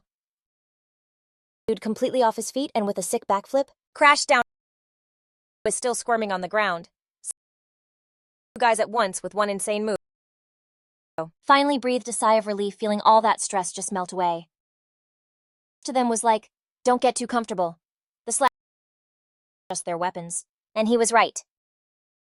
The gang's leader figured out that No Sun Yu was a beast at ground fighting, so he instantly his cronies to attack. At No Sunu with trying to dodge. Yu got backed into a corner without even realizing it, totally clueless that a chain was creeping up on him from behind. Just like that, the 2 goons grabbed the ends of the chain and snagged No Sunu in a crazy tight grip. Seeing it happen, Park Yanga was just completely floored. But the guy next to him looked like he wasn't even surprised. The Slash Gang's true strength wasn't their gear. It was how they could read an opponent's every single move. And right now, No Sunu was a total sitting duck, getting his skin shredded by the masked guy's claws. But right as his opponent went in for the final shot, No flashed this weird knowing smile. Ignoring the insane pain from the chain, he suddenly shot forward, using the split second to lock his legs tight around the enemy. And before the guy could even blink, he smashed his head forward in a brutal headbutt, completely shattering the mask and sending blood flying everywhere. The 2 goons freaked out and immediately dropped the chain. The second the chain went slack, No Sunu whipped around and grabbed both of them by the head, dropping them in a second like it was nothing. But just when No thought it was finally over, the announcer suddenly yelled that round 2 was starting. And the new opponent was some ex-Baek Sanho officer Kim Do-yuk and his crew. Seeing this, Jin Do-il got seriously worried, whispering that they weren't even giving them a second to patch themselves up. That's so messed up. The words were barely out of his mouth when Park Yongo slapped his shoulder, saying they couldn't just stand by while those psychos jumped No Sunu. We gotta get in there and stop this. But the second they hopped into the ring, the announcer started screaming at them to get out, while the crowd booed and told them to scram so they wouldn't mess up their bets. Yongo totally lost it and yelled back, daring anyone to come up and try him. As things got super tense, a voice suddenly boomed over the speakers. It was Guan Tyron standing at the mic, telling everyone to chill, that this was a special event. Starting right now, bets were open for Yukman Guan versus Kim Do-yuk's crew in a 3-on-3 showdown. The second he said it, the crowd pulled out their phones to start betting. Yongo and Jin Do-il had no choice but to stay in the ring, standing side by side with their senior. But before the match could even officially kick off, Kim Do-yuk started trash-talking all 3 of them, looking super cocky as he announced he was 100% ready this time and was definitely gonna win. No Sunu just told him to shut it and get on with the fight. He had to get home to look after his little brother and was running out of time. But then Park Yongo dropped the bomb that Lee Gilu was here too. The second he heard that, No Sunu's stomach dropped. Right after that, Kim Do-yuk's crew suddenly rushed them. Totally distracted worrying about his brother, No Sunu got blindsided by Kim Do-yuk, who totally body slammed him to the ground. Never would have guessed the big guy actually knew some grappling moves. Still, a few cheap tricks like that were nothing to him. He knew he could take whatever they threw at him. Desperate to get back to his brother ASAP, No Sunu unleashed a savage counterattack, sending Kim Do-yuk flying with just one punch. Meanwhile, Jin Do-il and Park Yango had already taken down the other 2 guys. But just when No Sunu thought it was all over, Kim Do-yuk started crazily stuffing pills into his mouth. One of his flunkies tried to get him to chill but just got threatened and forced to swallow the rest of the pills himself. Kim Do-yuk was all like, losing means we're all done for anyway. As the stuff started to hit, Kim Do-yuk went totally feral, charging at No Sunu like a maniac. No Sunu not even flinching threw a punch right at Kim Do-yuk's head, but it was like it did absolutely nothing. But nope, Kim Do-yuk just grabbed his head in a crazy death grip and slammed it straight into the concrete floor. Blood went everywhere, and even seeing No Sun Yu down, Kim Do-yuk was still seeing red. He kept smashing his head into the ground again and again until No Sun Yu was a bloody mess, just barely hanging on. Right when Kim Do-yuk thought he had it in the bag and raised his fist for the final knockout punch, No Sun Yu, barely conscious, suddenly snatched his wrist and in a flash hit him with a killer uppercut to the jaw, completely turning the tables. Now Kim Do-yuk was pinned, looking totally confused. He was probably thinking, how am I losing after taking all that stuff? Then No Sun Yu locked his arm around Kim Do-yuk's neck and said real quiet, you only get truly strong when you've got something to protect. Meanwhile, back in this club, Lee Gilu was desperately trying to find his senior No Sun Yu, but he accidentally got on the radar of the club manager, a guy named Dave. Dave immediately sent his crew to surround him, so Lee Gilu had no choice but to take them all down in one epic sweep. To get info on where No Sun Yu was, he went after Dave himself, but shockingly, Dave's reflexes were insane. No matter what Lee Gilu threw at him, Dave dodged it super easily. Faced with such a slippery dude, Lee Gilu tried to corner him, but Dave actually used one of his goons' heads to block a punch, and even took the opportunity to smash a bottle over Lee Gilu's arm. A second later, Lee Gilu felt this sharp pain in his left eye. A piece of glass was stuck in it. Totally distracted, he got sent flying from a punch by Dave. After getting his head straight, Lee Gilu realized the only way to beat a scummy guy like this was to grapple. So he charged forward, grabbing onto Dave's leg thinking he could finally take him down. But then Lee Gilu's right arm just went completely numb and lost all its strength.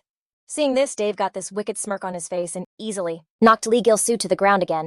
As Lee Gilu stared up completely lost, Dave raised his fist and showed off a broken ring with a hidden poison needle inside. At the same time, Park Yongo was in that middle of an insane fight in the arena. The red-haired dude, all hyped up on some shady stuff, had turned into a total beast, pinning Park Yongo down and just beating him senseless, giving him zero chance to fight back. And on the other side, Jin Do-il was also getting wrecked by his opponent. No matter how hard he hit the guy, it was like he couldn't feel any pain at all. If anything, it was less about being tough and more like he was completely numb. Just as this dude lunged with his mouth open looking like a zombie ready to bite, Jin Do-il No Sun Yu, fresh off his win against Kim Do-yuk, showed up right in the nick of time. He grabbed the zombie guy by the throat with one hand, and with his other hand, he yanked up the redhead who was pounding on Park Yongo.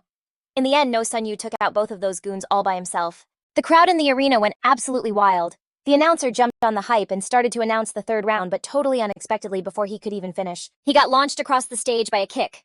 Those two intense fights had already wasted too much of No Sun Yu's time. He had to rush back to check on his brother, but now he was facing some huge guy trying to block him. No Sun Yu laid him out with a single punch, then he warned the gamblers behind him. Anybody else mad that the match is over is going to end up just like that guy. And with that, he got Jin Do-il and Park Yongo together ready to bounce. But just then, Guan Tyron showed up on stage and threatened him with this icy tone. Trying to quit on your first day after signing the contract.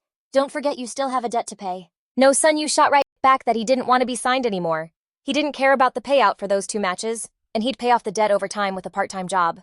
Guan Tyron stepped down from the stage, his voice like ice as he said, "Sorry, but you can't just break the contract without our say-so. If you're not going to cooperate, then we'll have to settle this with force." As soon as the words left his mouth, he grabbed one of his own guys off the floor and straight up threw him at No Sun Yu. No Sun Yu blocked with both arms, totally pissed that this guy would use his own people as weapons. He was about to toss the guy back, but suddenly the spot in front of him was empty. Before he even knew what was up, Guan Tyron had already teleported behind him like a ghost, saying coldly, "You are never leaving this arena." After that, he ordered his crew to clear all the gamblers out of the nightclub. A massive crowd rushed out, leaving Eyebrow Bro, who was waiting outside completely confused. Desperate to find out what was going on, he tried begging the bouncer to let him in, but the guy wouldn't budge. Realizing he couldn't wait anymore, Eyebrow Bro clenched his fists, getting ready to force his way inside. But before he could do anything, two security guards suddenly grabbed him. The bouncer just smirked, raising his fist to teach him a lesson. But just as the punch was about to land, Zhang Chong appeared out of thin air and caught it. With one hard squeeze, he totally crushed the bouncer's hand. In just a couple of moves, he took out the two thugs holding Eyebrow Bro. The reason Zhang Chong even showed up was because about 30 minutes earlier, Zheng Mi had suddenly gotten a message from Lee Gilu asking if she could watch a kid for a little while. Feeling like something was off, Zheng Mi asked her older brother Zhang Chong to come with her. The second they got to the farm, Zhang Chong had this super weird feeling in his gut. He knew No Sun Yu would never just hand over his brother Huan that easily. And for real, as soon as he stormed into the house, he found Huan totally bawling, saying his brothers were all swamped and had bailed on their promise to come back. Hearing that, Zhang Chong instantly pulled Huan in for a big hug to try and make him feel better. And that's when he spotted a Beacon Group business card chillin' by the bed. His gut totally clenched. He told his sis to hold down the fort and watch Huan, then bolted for the nightclub address on the card. After wrecking most of the security, Zhang Chun was ready to crash the party. But here's the crazy part. He had no clue that at that exact second, Lee Gilu was getting totally pummeled by Dave inside. His right hand was completely numb from some messed up injection, so he couldn't even throw a punch. He just had to take Dave's brutal hits. Dave yanked him up by his hair, all like, "Why are you even here?" Lee Gilu was done playing games. He straight up told him he was there for his senior No Sunu. Dave just let out this nasty laugh and was like, "Oh, that guy, he's probably at the arena right now. Getting beaten so bad you wouldn't even recognize him." Hearing that, Lee Gilu went ballistic. He threw a punch trying to demand where the arena was, but with his right hand totally useless. He completely lost his balance and got decked by Dave. Dave, like it was nothing, just grabs a wine bottle. See, in his world, he hated all that good guy justice crap. For him, it was all about survival of the fittest, and he'd ditch anyone or anything to get what he wanted. Without even blinking, Dave shattered the bottle over Lee Gilu's head. Lee Gilu just dropped out cold, barely even breathing. Just then a phone starts ringing. Dave answers, and hears there's some major drama going down at the arena. Lee Gilu fought just to lift his head, wondering if his senior was already in the fight.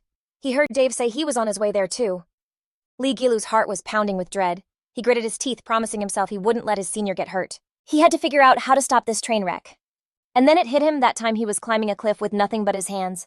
The top was right there. But he was so gassed he couldn't move. Then right when he was about to give up, a hand grabbed him and yanked him up.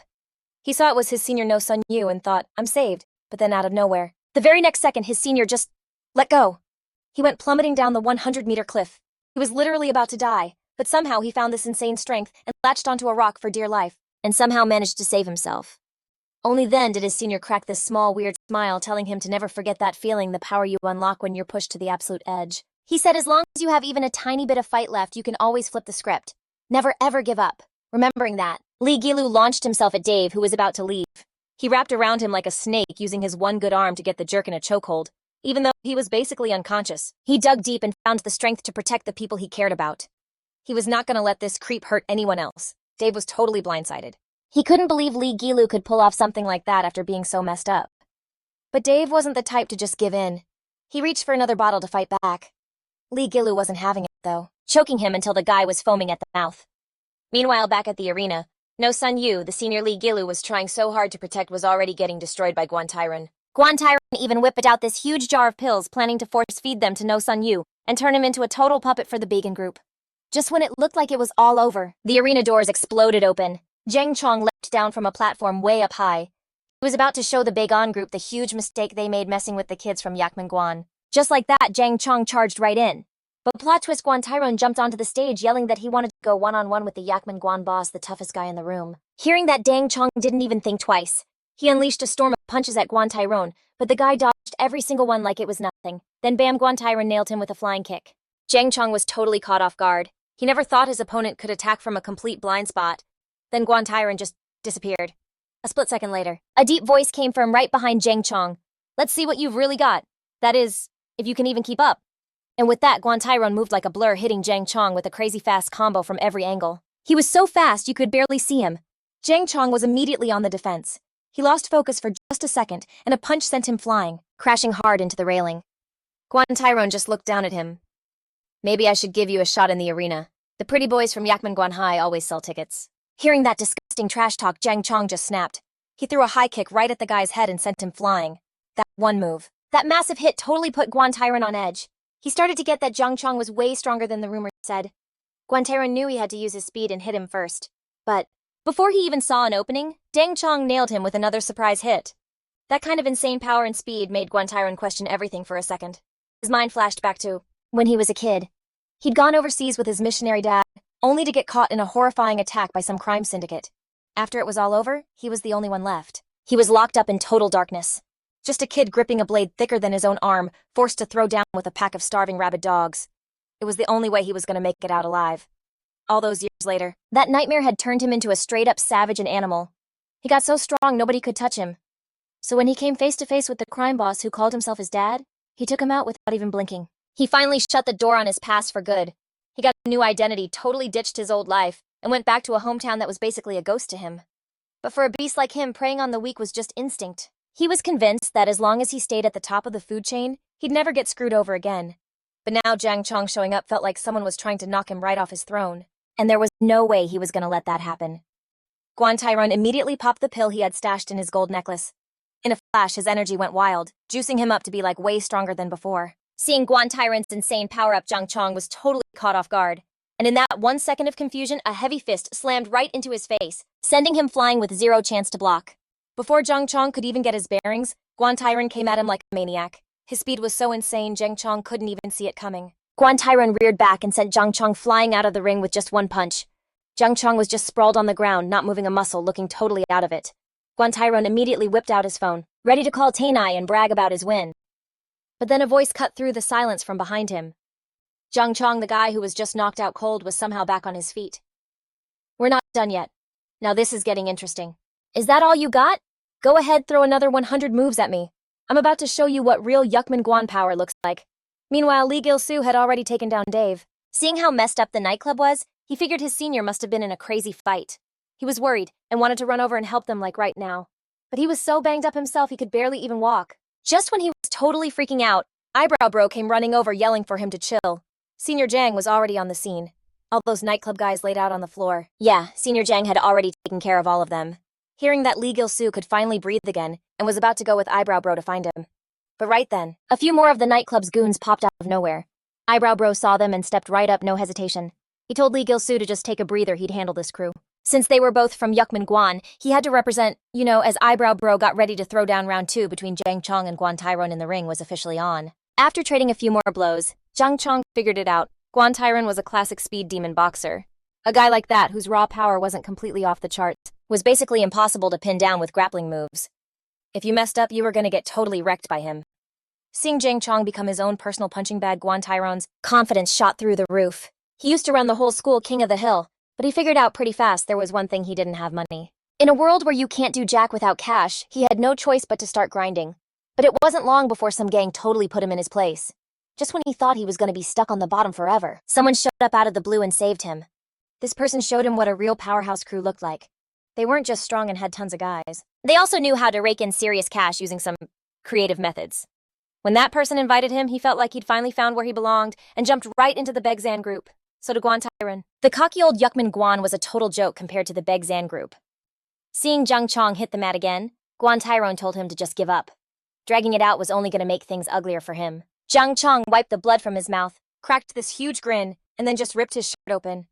After eating all those punches, he finally had a plan. He was going to ditch his eyes and rely completely on his senses to track the guy's speed. This move totally set Guan Tyrone off, who just unleashed a crazy storm of attacks from all sides. Jang Chong just gritted his teeth and took it, his master's words echoing in his head. When your eyes can't keep up, you gotta feel their movements in your gut. Ditch the human way of fighting. You need to become the fiercest beast starting right now. As Guan Tyrone's fists flew at him again, Jang Chong dodged every single one like it was nothing. Even though he couldn't see a thing, he was totally locked onto his opponent's rhythm. Using his eyes always put him a step behind. But now with his senses on fire, he could totally read Guan Tyrone's habits and attack patterns, basically predicting his moves. He wasn't just dodging perfectly anymore. He actually landed a solid punch right on Guan Tyrone's face. That one hit totally rocked Guan Tyrone, and just like that, Jang Chong flipped the script and took back control of the fight, getting ready to unleash his final epic takedown. At that moment, his face a total mess, Guan Tyrone just couldn't process how he'd lost. Jang Chong ripped the cloth from his eyes. He said dead serious, "You need 100 moves. I just need one perfect shot. A guy who puts it all on the line for what he believes in versus a guy who just fights for what he wants. That's the difference. This stays between us." Then he slammed his foot on Guan Tyrone's chest, laying down the law. "Starting today, this club is officially shut down. If I ever see your face again, you're picking a fight with Yukman Guan."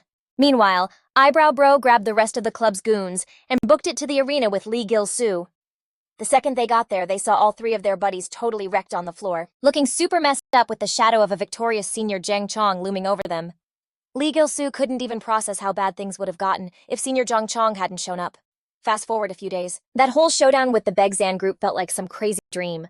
Once they snapped out of it, life started getting back to normal.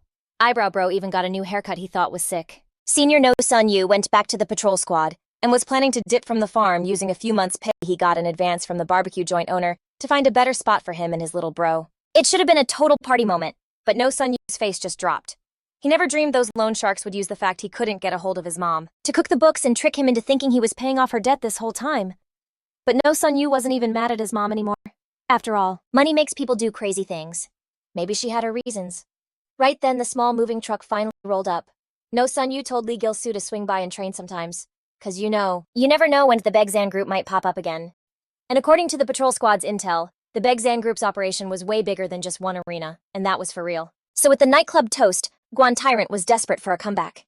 He used a cadre meeting at the Begzan Group HQ as cover to team up with Dave and secretly move some of their hidden stash, planning to flip it for quick cash. But right when he thought his plan was airtight and shoved open the warehouse door, he found one of the Begzan Group's 5 dragons Tenai, just chilling on top of a pile of the stash waiting for him. Dave immediately told Guan Tyrant to bail, saying he'd stay behind to stall Tenai. Guan Tyrant had no choice but to bolt for now, hoping he could come back for Dave later. But Maria and Cho Nomute were already blocking his way out. Maria just smirked and was like, "So today's big meeting is basically to figure out what to do with the losers." That's when it hit Guan Tyrant that he'd walked right into a trap. He was so ticked off he just charged at them, ready to mess them up. But before he even got close, Maria sent him flying with one kick, then just started wailing on him like he was a punching bag. Guan Tyrant knew he was already hurt, and that sticking around to fight would be a total wipeout, so he had to find a way out. But Chonomute was right on his tail and dropped him with a single punch. Seeing the blood fly from his mouth, Chonomute grinned like a creep and said, "Too bad about that speed you're so proud of. Looks like you won't be using it ever again." And with that, he locked up Guan Tyrant's left leg in a death grip. With Tenai finishing the whole thing in one move, he announced the punishment for the Begzan group's traitor Guan Tyrant. They were going to snap his leg right there, turning him into a permanent punching bag for the rest of his days. Some time passed, and the beatings Lee Gilu and his two buds took had pretty much healed up. They were just talking about hitting the arena to get loose when out of nowhere, Senior Zhang Chong showed up looking super serious. Everyone was staring totally confused as he walked right up to Lee Gilu and said, "Looks like you're getting pretty cozy with my sister, but talking isn't how we do things in Yukmingguan. Let's settle this in the arena. I'm officially calling you out." The news that Senior Zhang was going to fight a freshman spread like wildfire, and everybody was hyped to see him throw down again. Meanwhile, Lee Gilu was feeling totally screwed and his mood just plummeted. Seeing how miserable Lee Gilu looked, Park Yongo started messing with him. "Don't tell me you're freaking out." Lee Gilu just gave a weak smile and said, "It's not that I'm scared of getting my butt kicked or of losing. Sparring with a senior, I can always learn something. It's just..." And his face got all red. "I'm worried he won't let me see Jungmi anymore." Park Yongo practically did a spit take when he heard that. "Wait, hold up, are you for real dating his sister?" He clapped Lee Gilu on the shoulder and said, "Dude, going into a fight when things are all weird between you two? You're totally gonna lose. You gotta clear the air before the match, go in there 100% confident."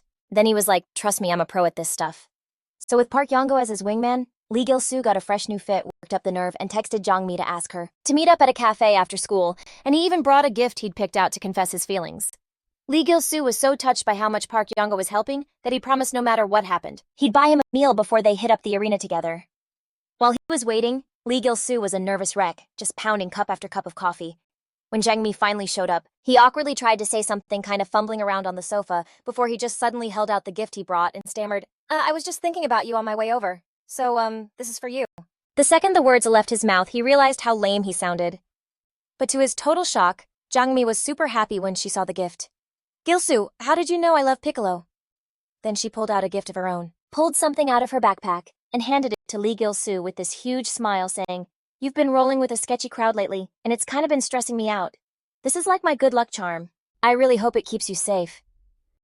Lee Gilu was totally stunned, just holding the gift, his heart hammering. Could Jangmi actually be into him?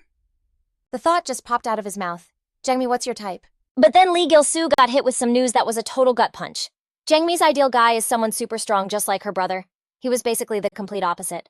And just like that, it hit him. He was so not her type. He jumped up, his whole vibe shifting, and was like, "I gotta go handle something." He told Jangmi he'd hit her up later.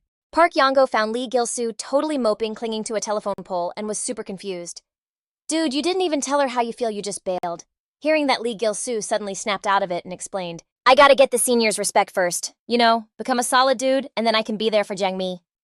But literally the second he said that, things went sideways. A whole crew of bikers showed up out of nowhere and just started robbing people, totally shameless. And of all the things to grab, they snatched the gift Jangmi had just given him. Lee Gilu was absolutely seeing red, ready to chase them down and get it back. Just then, Park Yongo grabbed his shoulder, looking all confident. "Chill, you've got me the best rider around. I promise I'll get him for you." And with that, Park Yongo got Lee Gilu to hide out along the biker's only way out. He jumped out in a flash, swung a club, and totally sent one of the riders flying. Before the rest of the crew even knew what was happening, Lee Gilu was already on it, tackling the red-haired punk who snatched his gift. He gave him a death stare and growled, "You better give it back right now if you know what's good for you." But dude was shook when the red-haired guy suddenly gunned the engine, sending Lee Gilu flying. Seeing the thief about to get away, Lee Gilu made a desperate grab for the back of the bike. A second later, the bike made this huge backfire noise, and the red-haired dude had to bail to save his own skin. Seeing how crazy Lee Gilu was acting over some little thing, the punk just smirked, held up the gift bag, and straight up chucked it into the river. "You want it that bad? Go fish it out yourself." The gift just splashed into the water, and Lee Gilu totally freaked. Not even thinking, he just jumped right off the bridge after it. Meanwhile, back at the fighting arena, all their classmates were gathered, waiting around with Zhang Chong getting super antsy for Lee Gilu to show. Eyebrow Bro was blaming himself, saying it was all his bad.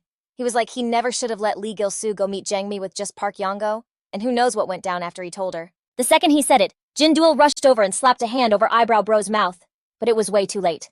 The news that Lee Gilu went to confess to Jangmi spread through the whole arena like wildfire. When Zhang Chong found out, he was livid, swearing he was gonna find Lee Gilu and make him pay. Over on the other side of town, Park Yongo thought he'd taken care of all the bikers. But when he turned around, he saw the red-haired one had slipped away. Seeing that the guy Lee Gilu was after was about to dip, Park Yongo started sweating because he couldn't find Lee Gilu anywhere. He had no choice but to chase the dude himself.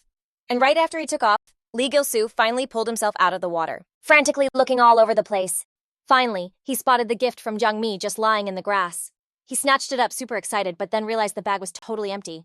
Lee Gilu looked out at the deep part of the river, and without even thinking about it, ripped off his clothes and shoes and dived right in. He had to find Jung-mi's gift no matter what.